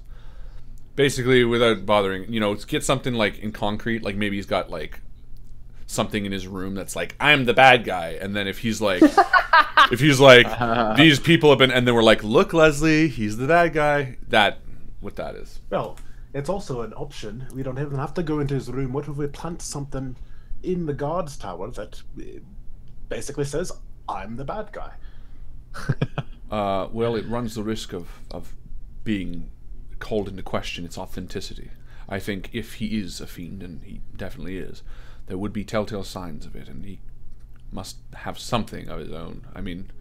Tados would know, but I'm sure you can't just be a fiend for the rest of your life pretending to be Are a we fiend. all just standing in the town square in the rain where an execution just happened, or did we I move? pictured we were like in a fieldish somewhere. Like, I don't know how the guards would open up, but Really?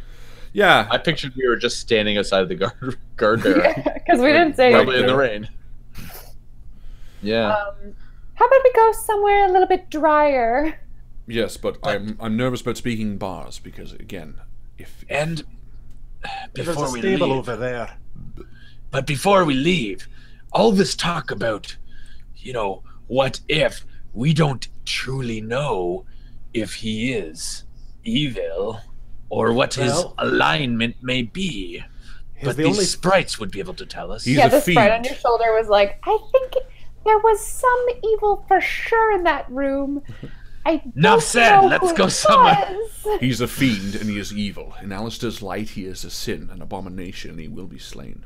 Hopefully Then by our perhaps hands. we ask the help of our sprite friends. Sir, Madam Ladyfinger. I think That is your name. I think And he Tados, blows a tiny raspberry in your ear. I think it reveals an unnecessary risk. For when they do touch the man, he would be aware of it, and it would reveal that. I understand. Let us speak with Leslie. I think that is the first step, and make no mention of the evil whatsoever. Just come as we did to Marguerite, as passers-by, as travelers. And I speak to Lord Dewdrop, and I say, and I also believe that your aid for the time being is not necessary. If you would be comfortable with returning to the woods until the matter is resolved. I say they stay with us. we I don't need am 4. concerned that you will probably just leave this town. That's a fair point. Yeah. Okay. I Well, would like to see this job done. would you be at least comfortable with staying at Marguerite's until tonight? The reason being is if this fiend is a magic dweller, it would have senses for you, and again, caring for fey creatures around with us, while inspiring and hopeful to us, might tip our hand again to what we are trying to uncover. We'll make ourselves scarce, but we will be around. Appreciate that. And believe me, Lord Dewdrop, my feelings are not to not include you, but purely to remain as secretive as we can for the time being, to spare your interests as well as ours. Certainly. Well, we shall take our leave. And then- Lady Bluebell, Yes? before you leave, I just wanted to say it's been a downright pleasure, and I'll see you again. Oh, so much. Thank you very much, Quintus. Mwah! Right? Little kiss on your cheek. Beep, from like an invisible sprite. And she zoom, flies away. I just got kissed by a sprite. How many of yours kissed you? Huh? I've never had a kiss. Oh my god. Graham. I've tried it hard to believe. I mean, Tados. This just is touch your now horns. officially a sub. We need like a side quest for Tados to Get his lady's first friend? kiss. boyfriend. Who knows? You've actually Alright. never been kissed. I feel like we should explore that. I mean, yes, an evil presence in the town aside. I mean, you've never been kissed. How old are you, Tados? Leah's like, honey, no. Oh, come here. We I'm gotta still talk about. young. You're still young. He's like Yes, 4. I'm only 45. Oh, That's, damn! Even I've been kissed that's not bad at all. once. Never. All right, let's head to Leslie. Great. So there is a town hall. It's probably the biggest building in town. Yeah, I do want to. I would say the other side of the square, probably. Yeah, I want to really, really drive home the point before we go inside to the other 3 and just say, let us be mindful that they've hung a great number of people, and I believe that the 3 of them, Serene, Rowan, and Leslie, decide those fates. We need to tread so carefully. If we should reveal our hand or in any way seem like we are trying to disrupt, they will very likely try to put us on trial. Can we try to agree to be very... Yes. All right. I just want to I be don't make... This is what I was getting at, Graham. I don't always think directly forward, but because you are telling me this, I will definitely be very aware. Graham, let me put it this way. You have an idea. You've seen this fiend. You know what it's like. Well, you don't know exactly what it's like, but I'll say that you have the ideas right now. I'm not quite on the same page. I don't think Tados is, and maybe Leah would be, but maybe for now. And I don't want this to be a thing for the rest of the campaign, let me tell you.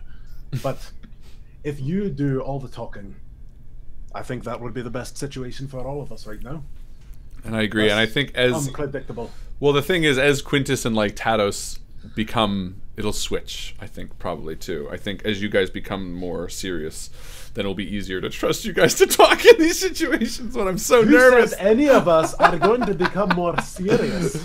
I just feel like I'm so nervous to have Tados be like, arc for me. yeah. Well, who knows? Maybe it'd be less serious, but So, are you evil?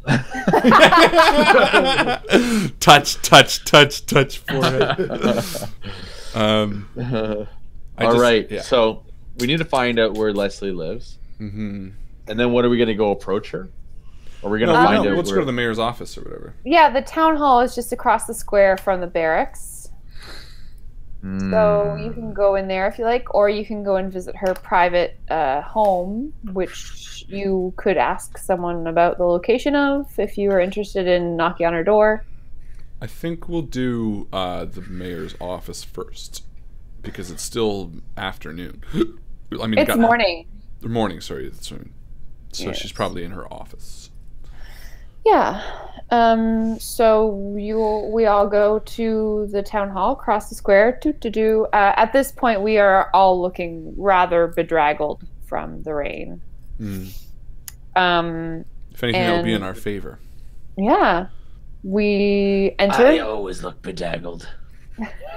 I always look bedazzled. You beat me there. Ding, ding, ding, ding. That's the sound of being bedazzled. And toot toot is celebration, and pew pew is guns. Shut up. toot toot.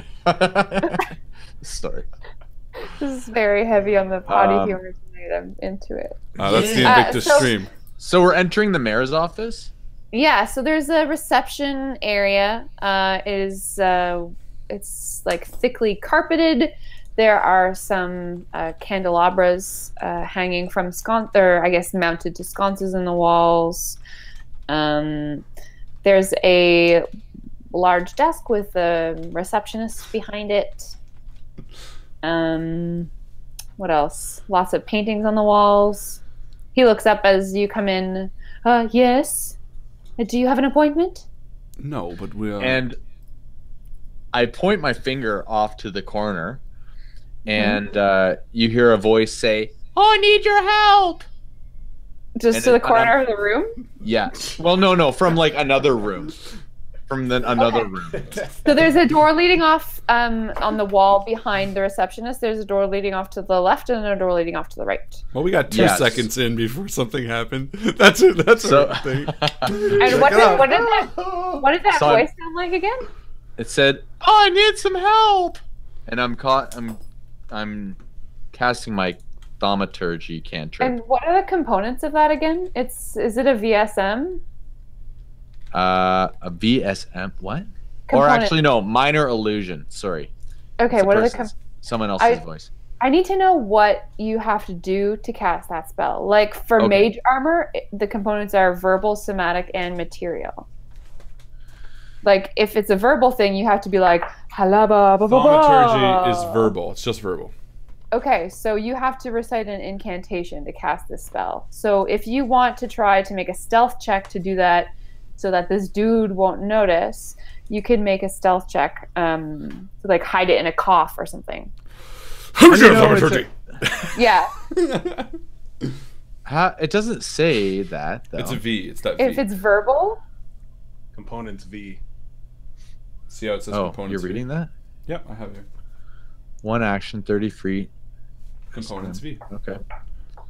All right, whatever you say. I'll I guess. research it later. I just don't know where you're looking, so I'll look it up after. Oh, it's right here. every spell okay, yeah. has, at the top See right here? should Look. say component. See right here? I can't see my camera, but it says Minor illusion? No. What? Thaumaturgy. Oh, no, I'm casting minor illusion, is my point. Okay. Oh, sorry. I thought you were doing It's an illusion cantrip. So what are those So, components? Let me just look it up. I'm looking it up too. Illusion, somatic and M. S and M. S and M. So somatic means that you have like gestures that you have to do. Oh, okay. Yeah, so my point. And wave of a hand. yeah, and And then there's material material. just means that you need to have your spell casting, like your Arcane focus. Exactly. Yeah, so I've got my staff, my quarterstaff, bone quarterstaff in my left hand. And I kind of do this as we walk in. Can I just Okay. ignore it and continue talking to the guy? I mean, But if well, the guy- something happens. No, I know, so- but like I'm gonna pretend I don't hear it. And maybe he'll. Oh, I need your help. Off in another room. and it lasts for a minute, so No, it doesn't happen. it's just a minute long scream. Well, no, okay, then if it's a minute long, it goes, no, "Oh, I I need just- some help. There's a bookshelf that's fallen on me, and I can't get up. A minute of talking. Totally. I need Yeah. someone's help to come and lift this bookshelf off. You don't me." actually have to talk for a minute, Alex. But I will. Funnier if you do it. So the reception's like, excuse me, just one moment, one very quick moment. You stay right there. And he goes, Yes, it worked. And I say, to what end? We still need to wait for him to guide us to the he goes, mayor. he goes And then- into the. I just bar sit down. room. I'm like, you just wasted him. Now I gotta wait for the guy to come back. No, but then I Graham look. sits down on the floor. There's no I look- chairs. Then I stand. I stand. I look onto the desk of where the secretary is sitting, and Okay. And what do I see? I'm sure there's something. What I'm looking for is a room where the mayor would be found. Well, there's no map of the mayor's office. You are here. Yeah, there's like a fire evacuation chart. But I No, asked, it's like there's a bunch of scrolls. There's an appointment book. I would be like, well, okay, that actually might be good. Then what's Appointment in the book, Yeah, right? what's in that? Sure. Who's up nearest? Who's up soonest? You are. You're the only person looking. No, do you mean like Who's who next? is next in the appointment book? Yes. Who would Uh, be closest to the time where we are there right now? I don't know. Who? You tell me. George let's say Lazenby. it's, Yes, perfect. So I George walk over to Graham Mhm. and I say, The mayor is expecting George Lazenby now. Perhaps we can say that we're here on George's behalf. And I say, no, I think probably we should just introduce ourselves as travelers and go from there. But because I might fail, maybe we should separate. And should I fail at this first attempt, then you can say that you're George Lazenby. And that way we can diversify. I don't think you're wrong. I just think probably being upfront and honest is probably the best way, because we've done nothing wrong just yet. And you hear the sound of the receptionist in the far room looking for someone who has been trapped by a bookshelf.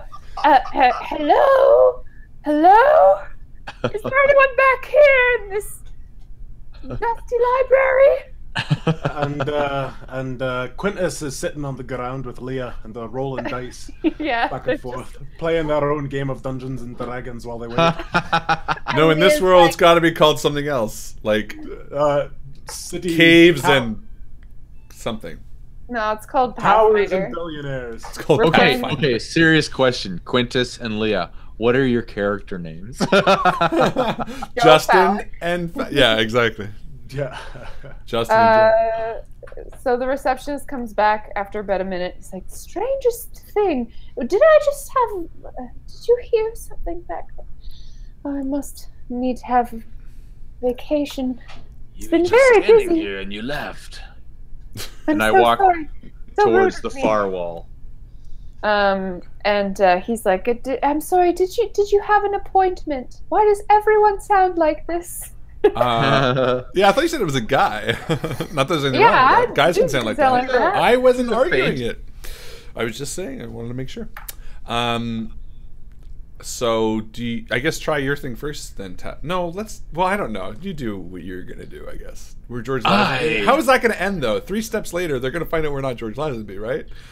I Because step he's up gonna to show the up. desk, No, stop. I'm and I gonna say, and I say, Such a bad idea. We have come on behalf of George Lazenby. But he's coming still.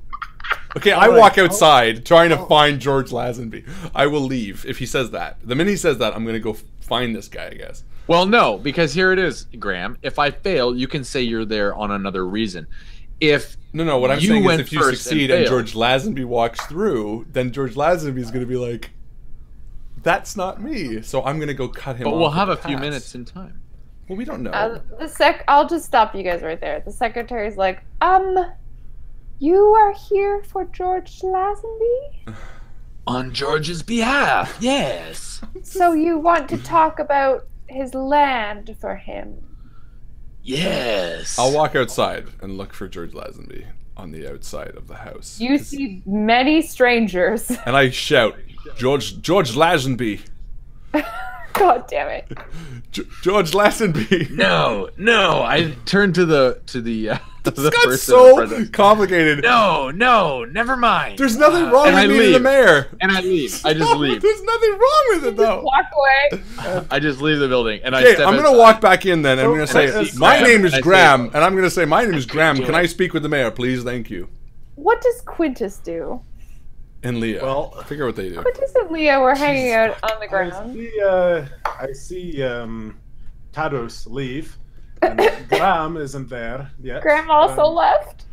Well, So the I'm minute sitting on Talos the came floor out, I had to go with back in. Leah, and we share a look with the receptionist, and look at the die, and I say, "You want to join us?" The receptionist is like, I'm sorry, I have some work to do. Are those your dads? Or My dad. What? Oh, they're Are they're they actually okay? friends of mine, and I stand up and I wipe my haunches, and I say, we're travelers. We just arrived in town last night, and we saw the hanging this morning, and I have to say, gruesome stuff. And at this point, I hear the door open as Graham's coming back in. Yeah, and I We let him talked finish. with the mayor. the receptionist is like, oh, so you're not from around here. That makes a lot of sense. I me in my armor, and Graham over here, and I that fella. nod and I say, apologies for the misunderstanding. We're here to speak with the mayor, please. The three Yes. of us, not him, not Tatos. I'm standing outside of the building going, God, stupid! You just finished telling Graham you wouldn't do this. God, stupid! Ah, God, stupid! and I'm sitting on the steps of the now. Yeah, and a man walks up with a name tag that says George Slauson. No, I'm just kidding. Yeah. So the receptionist is like, yes, well, if you'd like to see the mayor, you don't have an appointment because you're not from around here. Well, will it take you quite a long time? Or? No, it's just a brief introduction. We just want to let her know that we are staying in her town out of respect. When we come to a new town, we like to let people know. Yes, well, as long as you don't pretend to be anyone you're not. No, that would be a very stupid thing to do, and I'm not a very stupid person. I suppose we could sneak you in just before George comes in. Did your friend also have business with the mayor? I regret to inform that he is part of our party and that he is under the influence of some strong alcohol, but yes, he will be joining us. If he pleases to stay relatively quiet. Would you mind if a guard escorts you in to speak with I the would mayor? encourage it, in fact. Lovely. So the receptionist goes to the front door and signals a guard from out on the street. There's a couple of them that seem to be just kind of hanging around outside of the town hall, and he also looks at Tados in kind of like a resigned manner, and he's like, "Did you want to come back inside?"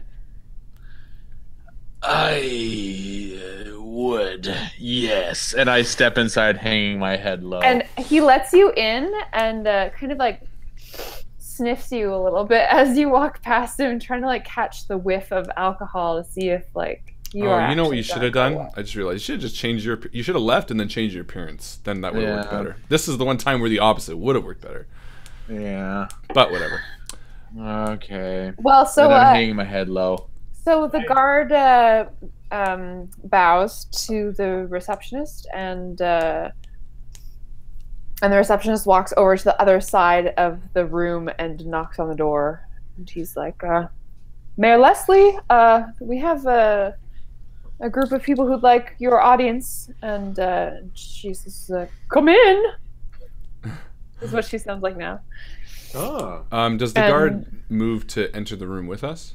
Yes. I want to dismiss him at the door. I just want to be like, in a very polite manner, I say, "Appreciate very much." And I try to sort of like stand there, sort of like how a waiter asks for a tip, or a room guard? server asks for a tip. Yeah, like to try to enter the room without him. Yeah, that's not happening. The guard is like, "Yes, you do. Thank you for appreciating me." Okay, then when we get into the room, I'm going to ask Leslie if we can have the room quietly. I don't. These Great. guards Well, are. so essentially, funky. we go inside the room. The guard follows us in. You see a kind of gorgeous room. There's like these emerald green drapes all over the place. Leslie, you see her cloak from this morning hung up beside her desk on this like coat rack situation, which is made of stag antlers. And she's sitting at her desk doing some paperwork, and she doesn't look up for a little while until she finishes what she's writing.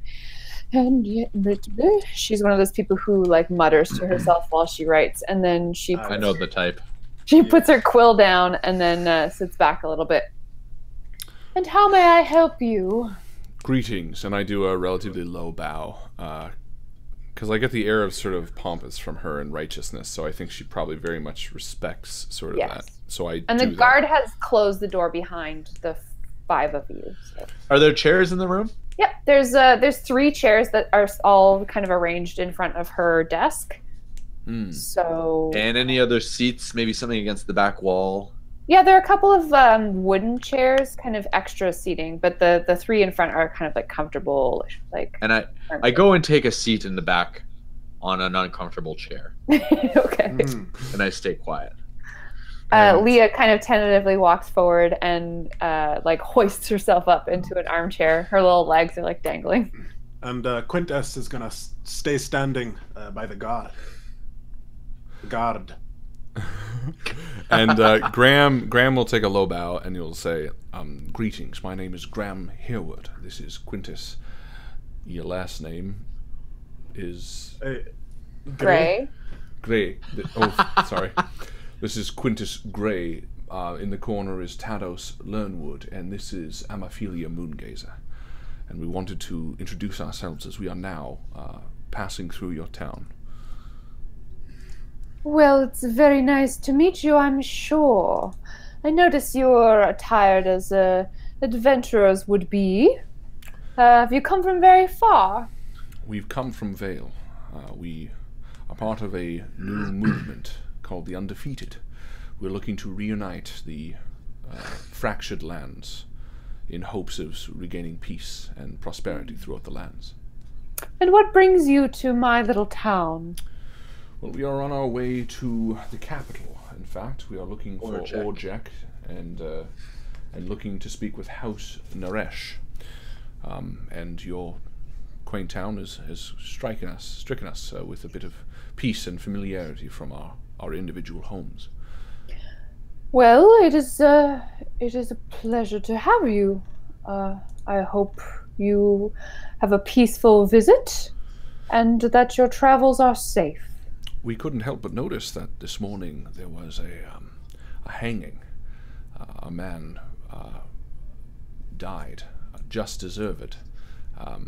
He was definitely someone who needed to be cast out of this world. And I say that in a bit of sort of to stroke her ego, because I remember her being very confident with herself in hanging him. Yeah, she replies, "We have no tolerance here in Zoanth for miscreants of that kind, and if they do not repent their crimes, we see no other option than to dismiss them from this world, unfortunately." Repentance, you said, is something that I hold very dear as a man of the cloth and a follower of Alistair's light. You gave the man a chance. Well, you must be jailed a number of times before punishment as severe as death is on the table, as it were, Graham. We're not barbarians here. No, of course not. The judicial system in your small town, it must consist of a few very high, powerful people, such as yourself. Who sits on the table with you? Oh, well, we have the captain of the guard and the town banker and myself. We previously had a number of nobles in town in the surrounding lands, but ever since the fracture, you understand, the balance has been quite upset. Many of them made their way to the capital to have bids for great station. Well, I couldn't imagine myself leaving my people for that kind of power, so here I am, left to manage what kind of order I can in this chaos. Oh, of course, and it seems like you're doing an absolutely fantastic job. Well, I try, you know, and we're having such trouble on the roads these days. Interesting. I'll get back to that in a moment. You mentioned that yourself, a banker, and the captain of the guard were on the judicial committee, as it were. My father was actually a captain of the guard in my hometown as myself. What is the name of this captain of the guard? Oh, that is Captain Rowan Estal. Ah, and he must be the what does he offer? I mean, you have such a well-rounded mind, it seems, that having him must aid in some way. How so? Yes, well, a sharp tool makes quick work, if you know my meaning. Rowan is good at his job and is a necessary man to have around. And I'm going to roll insight as she speaks about him with a 19. She is extremely fond of Rowan. Okay, interesting. You mentioned that there was trouble on the roads. What type of trouble are you having? Well, two different sorts. We have a number of evil beasts in the woods and on the roads outside of our fair town, among which there are goblins and tales of werebeasts. But plaguing the city itself, we have awful problem with fey creatures, sprites who are wreaking havoc on the farmland. These farmers around our town supply my people with food. And these creatures are making it impossible for us to feed everyone who lives here. It's a terrible disaster.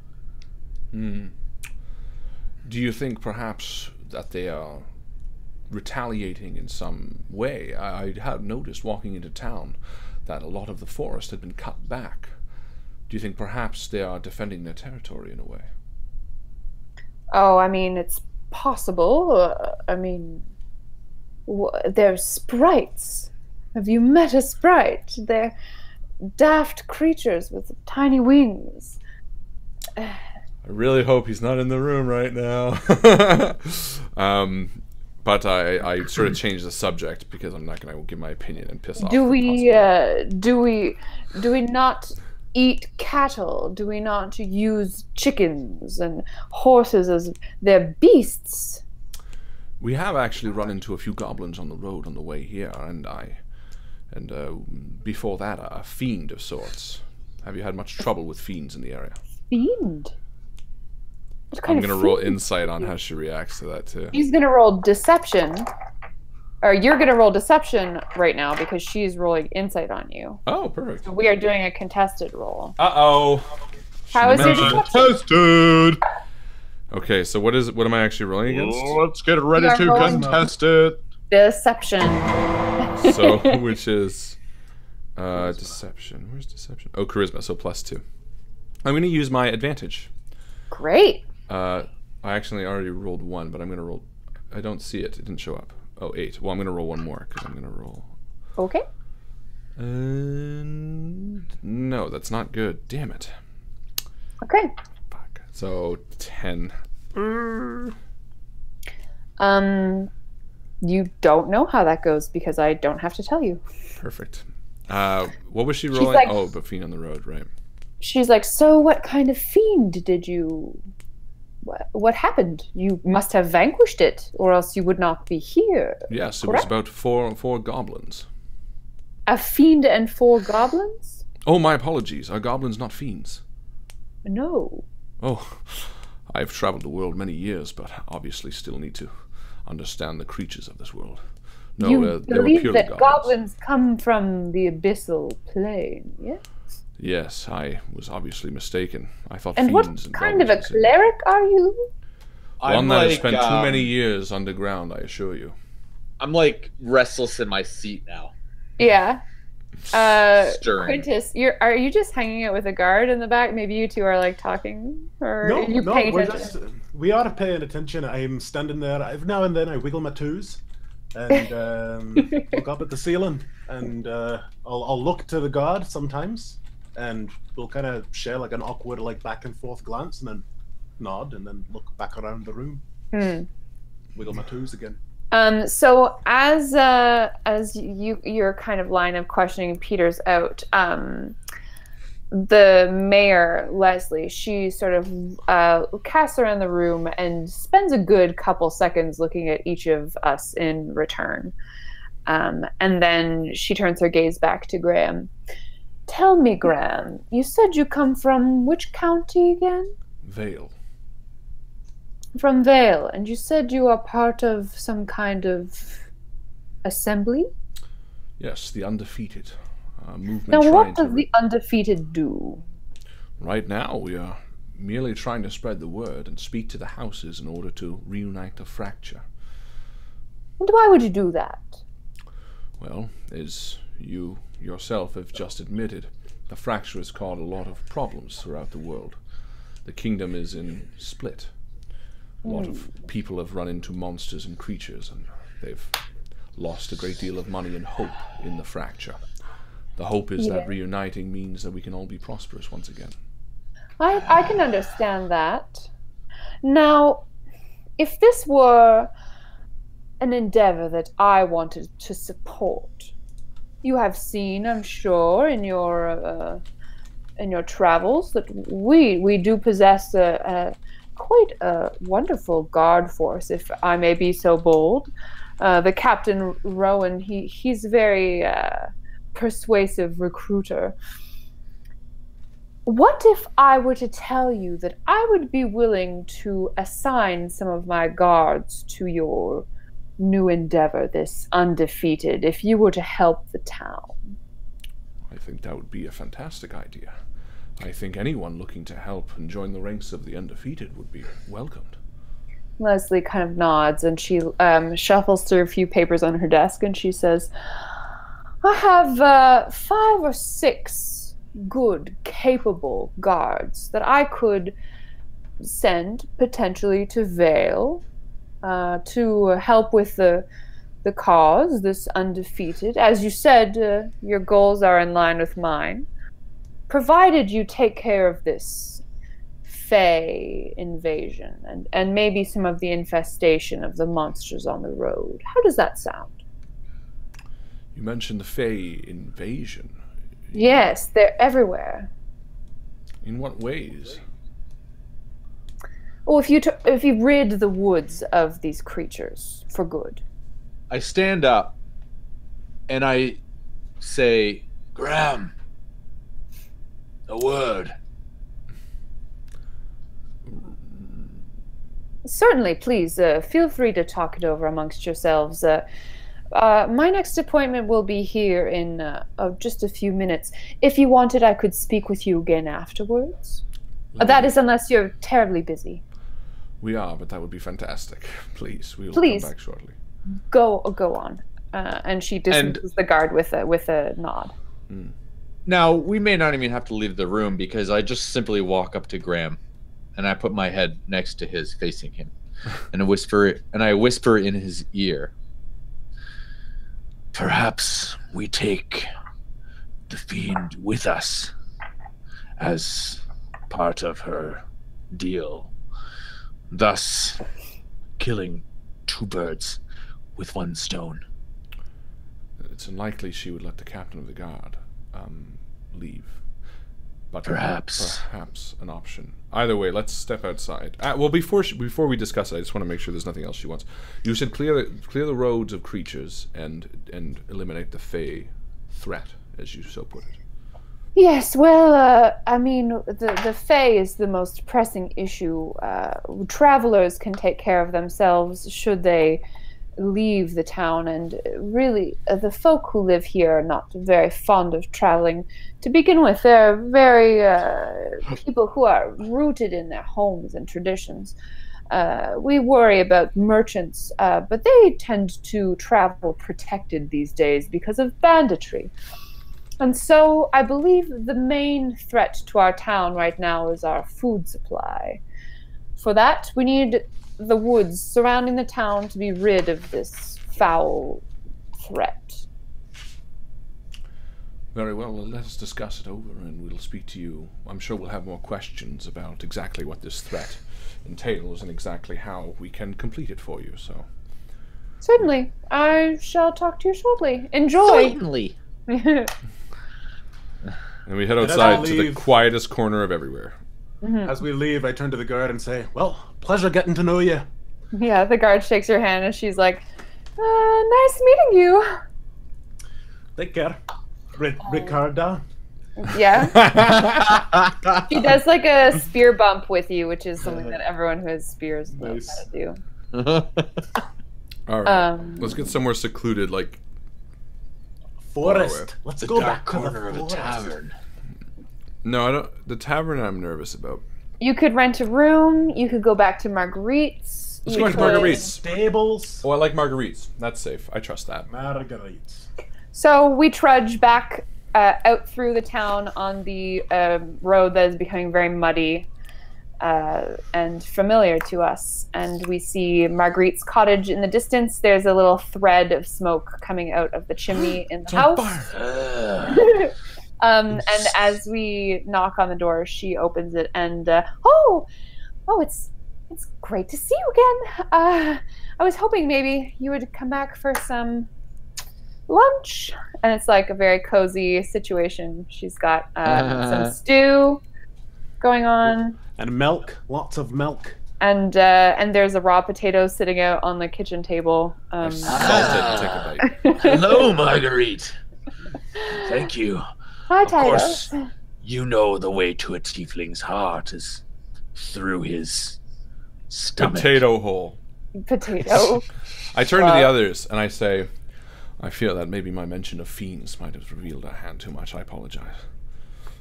Well, in that case, we might be on the clock. We might need to figure out quickly how to put an end to whatever is going on here.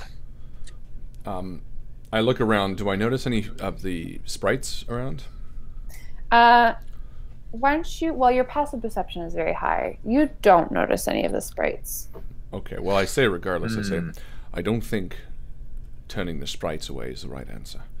I don't think the fey creatures deserve to die for living in the lands. Truly, I agree with you, and I don't think that would be an option whatsoever. I don't know if you all got the same sense, but it felt like she was definitely in on it. And I think that maybe we should speak with this banker, see if she feels differently. Well, there was definitely a connection between the mayor and the captain of the guard. It definitely seemed like she was favorable on him, maybe in a more intimate way. I'm not too sure, but if the two of them are in on together, I doubt that the banker is not either. Meaning that the three of them essentially could be running this town. The question is, who amongst them is the most honorable? Obviously not the captain of the guard. Most likely. But we haven't met the banker. We have no idea how honorable they are. No, of course. What I'm saying is we should speak to the banker. But with the understanding that it's possible that the three of them are working together. It's possible, yes. Or maybe it's possible that they're only working together for fear of what the fiend may bring. My point, if I could propose an idea, would be to invite the captain of the guard as the most ruthless and strong with us out to take care of the Fey problem.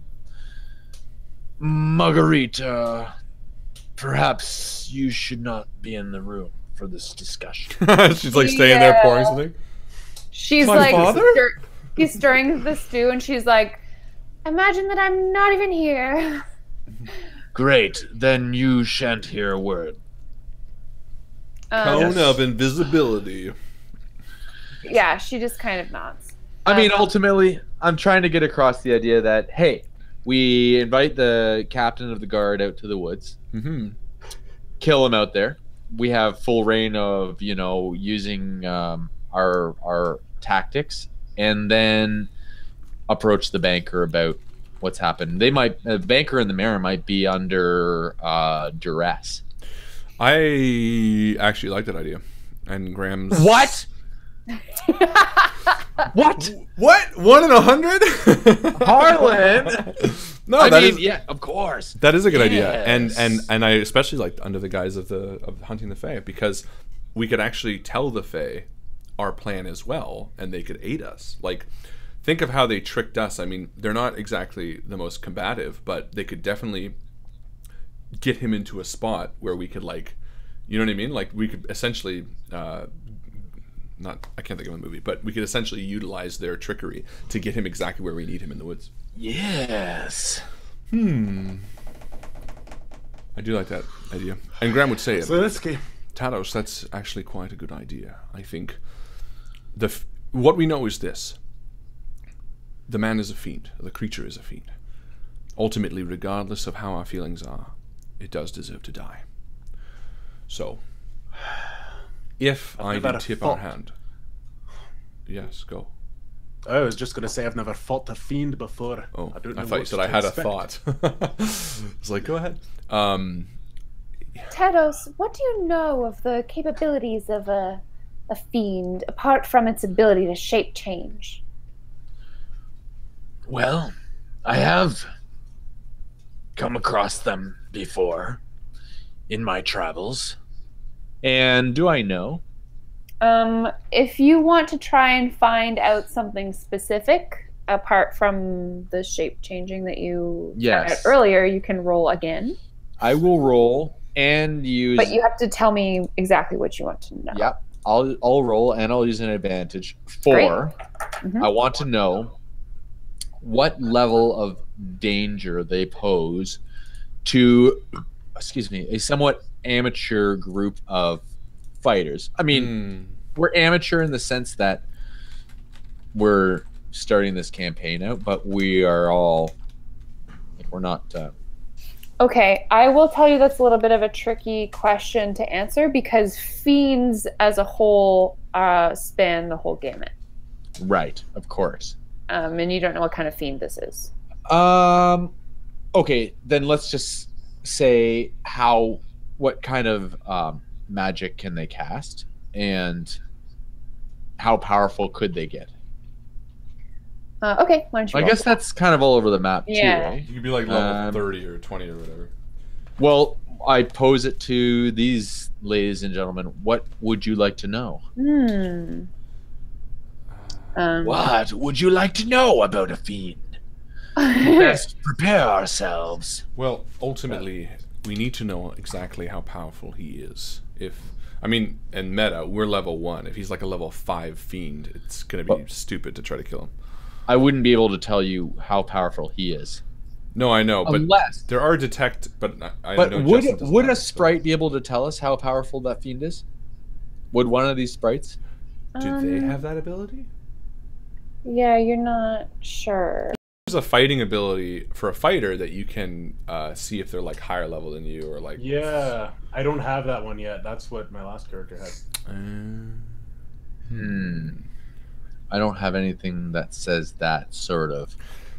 I mean, I don't know how likely it is, but if we brought him out to the woods and he was like, then it would be stupid. Like 60. Okay, consider this metagaming. Would I give a crew of first level folks like a 20th level bad guy to deal with on their first mission? I don't probably know. None of us know that. That's the thing. Probably. Yes, I would know. We have literally have no idea. We don't play. Remember when Mike's character almost got destroyed by? Yeah. True. Okay, what do we know about him? We met him. No, we haven't even met him. I mean, for all we know, it could be a fiend that constantly changes shape. Perhaps the captain is a real person, but he's hidden somewhere in the basement. So one of the things we should be very wary of is before we bring him out into the woods that we make sure it is a fiend. Nothing would be worse than like killing the captain and then finding out the fiend's changed to somebody else. Well, then that would be your detail then, since you can sense how they are with Alistair. Yes, or the sprites. Yeah. True. Okay, what I'm going to roll then to find out about fiends is what kind of attacks they do. Okay. What are we dealing with here? I was going to say one thing. I forgot to mention. Sorry, I can see you thinking there already. Do they have any weaknesses, fiends? That's what I would like to know. Like fire. Or a silver, I don't know. And I've heard that some creatures. Or a bucket of water. Okay, so let's focus on one aspect, which should be combat. Combat weaknesses and strengths. Is that fair enough? Sure. Okay. With a 17 plus 3, so a 20. Nice. An unnatural 20. I will tell you that you're probably going to be looking at some damage resistances mechanically, which means like elemental damage might do half damage and that sort of thing. There's a possibility that magical weapons would be required, or at least beneficial. Excellent to know. And their attacks? Those vary pretty wildly, so it'll probably be a mix of melee plus some magic, with the assumption. Potentially, yeah. I would say, listen, I think the idea of bringing him into the woods is probably the best bet. But I still maintain that we should do a bit of research before. If we can look into his place where he stays, perhaps we could... I mean, I'm thinking like maybe he's got even a magic weapon or something in his homestead. Or maybe something that reveals what level he is, or maybe the body of the real captain tied up. Roll an intelligence check for me, Graham. Uh-oh. Gotta find 11. Intelligence. I am not intelligent. Nope. Can I get that in writing? I'll just say it many times. Alex, I am not intelligent. You rolled a 3? Yep. Cool. All right. Well, I agree that getting more research and information might be the way to go. Because Oh, Quintus, you could also roll an intelligence check for me. oh, you do not want that to happen. Do it. Maybe. Anyone can roll a 20. You know, I've got a -1, but you know what I'll do? I had a 0. I feel very good about being a Lancaster right now, and I feel like my morale might be a bit boosted. I'm feeling inspired with this roll, so I'm going to roll with my last inspiration. I got a 5 and a 4, -1 each, so I got a 4 and a 3. That's what happens. It sucks. So Graham and Quintus just kind of look at each other for a little while. And I'm like, I think it's lunchtime. I was like, there's something in my... You're thinking it too, right? But what is it? I'm gonna tip my tongue. I'm gonna let Leah roll. Oh, Leah. Yeah, there we go. Leah. Let the wizard, the smart wizard, do the rolling. Okay, that's good. 14. Are you thinking it too, Leah? Leah's like, wait. We just were in a place that had a lot of weapons. We didn't get a good look in the armory, but there's a possibility that they have something magical in there, right? Oh, yeah. No, I was... Okay. Yes. What? Yes. No, I was going to... Yeah. Some If it's magical weapons. I suppose. I mean, if it was magical, I wouldn't let it leave my side. I wouldn't put it in the armory with all the regular weapons. Or maybe you would hide it in plain sight. I don't think I would do that, no. I personally. At least you're honest, Quintus. Well, but you're the smart one. I mean, I'm not a very smart. It's Leah. She's Leah, smart. That's what I mean.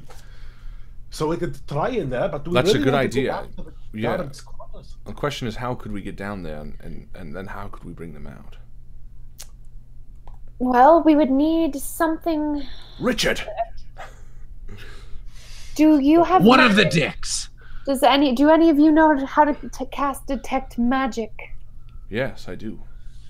I didn't That- take it this morning, so we'd have to sleep on it, but... That would be essential. Perhaps we should meet with the banker, just to be sure that what we're dealing with here is actually the captain. Going back to what you were saying there, Graham.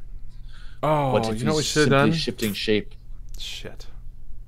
What did you just realize? We should have at least had one person follow the guard. Not there. Damn it. That's all right. It's too late now. Nothing we can do. But How I long think- has it been?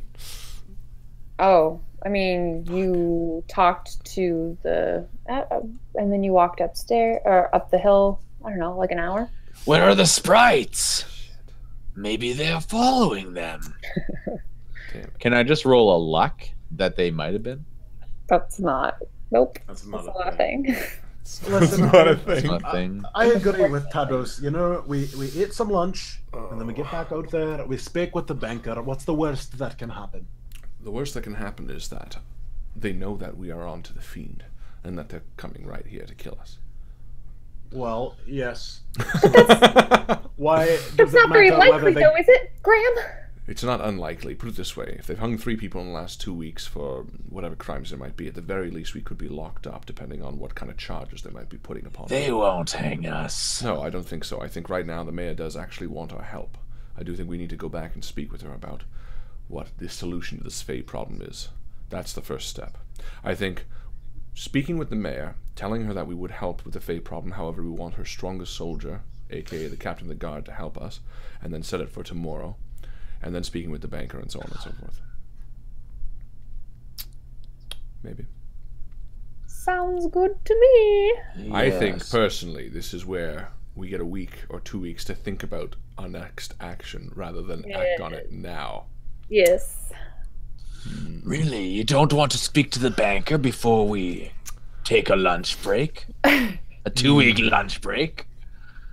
2 weeks. Oh, it is 2 weeks, isn't it? Personally, I would say no, because I'm going to forget any information that they're going to give us anyway, and I want it to be... Okay, well, you know what? I can go for a nap right now, and oh, a potato! And I eat the potato. Raw. It ferments in my belly because I have a slow digestive system, so And then I eat the slowly potato. get drunk. Well, that's quite the feat. I love cliffhanger endings, just like this one. Your breath And smells. so Are you being facetious? that's exactly where we'll... And then you didn't finish the sentence, so it's like... Why don't you tell us what's... Okay. Why don't you give us a cliffhanger, Joe, so it sounds a bit more... So we No, know it's great. Tados ate a potato. That's the cliffhanger ending. Tados ate a potato! Okay. That almost sounds like Tados ate a potato. Hey, you did that like pretty much exactly on beat. That was good. Ladies and gentlemen, that is it for episode 2 then, I guess, for tonight. Thank you so much for hanging out with us on Chapters of the Undefeated episode 2. We are taking a short vacation next week. No, what am I saying? We're going to be here next week, but we're not playing Chapters of the Undefeated. Next week, we'll be doing a one-shot. Of what? I don't know. Maybe more Skeletons Key. I like that game. Maybe the continuation of that. Maybe a random one-shot. I don't know. We'll see what we feel like. Skeletons. Unless Alex wants to run something. No. Terminator 3. Ooh. Terminator 4. Terminator 7. Ladies and gentlemen, thank you so much for hanging out with us tonight. We are not done, though. There is still the Endgame XP. A lot of great posts tonight. A lot of great Oh my god. feedback. Oh my god. Oh my god. I gotta say, particularly useful was... there were a few that really jumped out. I'm thinking maybe... What are you thinking? Andrew A. Did we give it to Andrew A last week? We did. I Did we? believe so, yes. Okay, then maybe We Lauren. gave him Lauren. something. Who? Lorraine? Rin Yeah. Regan? Maybe Rin. Rin! I'd say let's give it to Rin. Endgame XP. Woo! I especially like how she said, maybe they're all in on it together. Yeah, she gave And I a was few like, really good ideas. I wasn't thinking about that. One of the other things she said that was really good, and I used, and what was it? We were doing something, and I basically just copied it verbatim. Oh, it was the reminder before we go into the mayor that they hang people for whatever. Yeah. That's why I stopped you guys But again. I was like, let's just remind ourselves. But you know how I read it when I read Lauren's message? It was like when you're watching a movie and you're like, no, oh my god, they have to know this. Oh my god. And it felt like that. I was like, oh my god, that's so true. I was like, she's watching us. This is the movie. Oh, we're the movie. Oh, she has influence. Oh yeah. Yeah, this is like movies where it's like, don't go in there, and we're like, yeah, maybe we shouldn't then. That's kind of cool. That's a good way to put it. Did you hear that? Yeah. Somebody said don't go in there. Let's do it anyway. We should do a game that like plays on that trope somehow, like the community. Yeah. I gotta think about that. There's the seed of an idea there. Anyway, well done, bad Rin. guy. Yeah. Something that turns it on its head. I gotta think about that. Anyway, ladies and gentlemen, thank you so much for hanging out with us tonight. Thank you again to Joe for running such a fantastic game. Yes, way to go on all your voices and characters. Oh my god, the one voice that I do. No, And Justin is going to be running the Chapters of the Undefeated campaign in the community continually, so make sure you look for posts about that. That's right. Do you have anything to say about that, or...? No, you guys are in basic training right now. If you guys haven't joined the Undefeated, then you can do that on our Facebook page. We've got links scattered throughout. And if you can't find it, just shoot me a PM, and I will send you a link to join the Undefeated. And House Vorsi, I don't think has anyone except for Leah in it right now. Oh, so. Hey, no. There is someone in House Vorsi. Is there? Yes, Nice. that is. And I think wherever Bryden you got are, its first member too. You're the best. Well, yes. I think Bryden might have 2. Let's see. Plus Graham. Vorsi. Okay, Right. we've got Varys Amikir is a member of House Vorsi. Varys, you and me. Who's Varys that? And Who's that IRL? Maitreya Kumar from the Nice. Facebook group. Nice. Thanks, Sophia. Nice. We've got David Johns and Andrew Allison are both members of House Bryden. We've also got Gabriel Nelson Who, and sorry? Galen Fior Who for Bryden? for Bryden 4. What? Who's that? Oh, sorry, David Johns. Galen Fior. Yeah. Yeah, who's the other Let me just find it again. I Okay, missed it. so we've got Andrew Allison, David Johns, Gabriel Nelson, and Galen Fior. Nice. Bryden. Yeah. Cool. That's neat. You guys Oh, it are- was Jason S.'s first stream. Well done, Jason S. Thanks for hanging out. Wow. Thanks for hanging out with us. You should have won Endgame. You know what? You get an XP too. Well, and you know what? XP to Zofia too for hanging out too, because she got to be here tonight. Man, So- Harlan just flip XP all over the place. Every once in a while, you gotta splurge. Yeah. So that's Zofia, Jason S, and Rin all get XP for tonight. 3 Endgame XPs tonight because we make shit up. Why the fuck not? And I forgot because the thing is, I said Rin, and then I realized that Zofia was giving a bunch of stuff, and I was like, oh, I should have said Zofia because I don't think she's won yet. And they're in Australia, so they're like probably at like 10 a.m. right now watching, which I got to give credit to. Good morning, And- Zafia. And the fact that Jason S is the first stream, we got to reward that too. So everybody gets it because I'm not going to take it away Fuck from yeah. somebody else. Yeah, Well done. excellent job, Jason. Um, And Zofia. and Rin, the original winner. Hope Yep. you guys have a fantastic night. We'll see you next week. We'll let you know what's coming up down the pipe next week, and maybe a spooky stream this weekend. I don't know. Maybe Friday night. Ooh. You keep on Aye. note for that. I think I could do that. Have a great night, and as my friend Joe always likes to say, We make shit up. we make shit up, guys. Good night. Good night.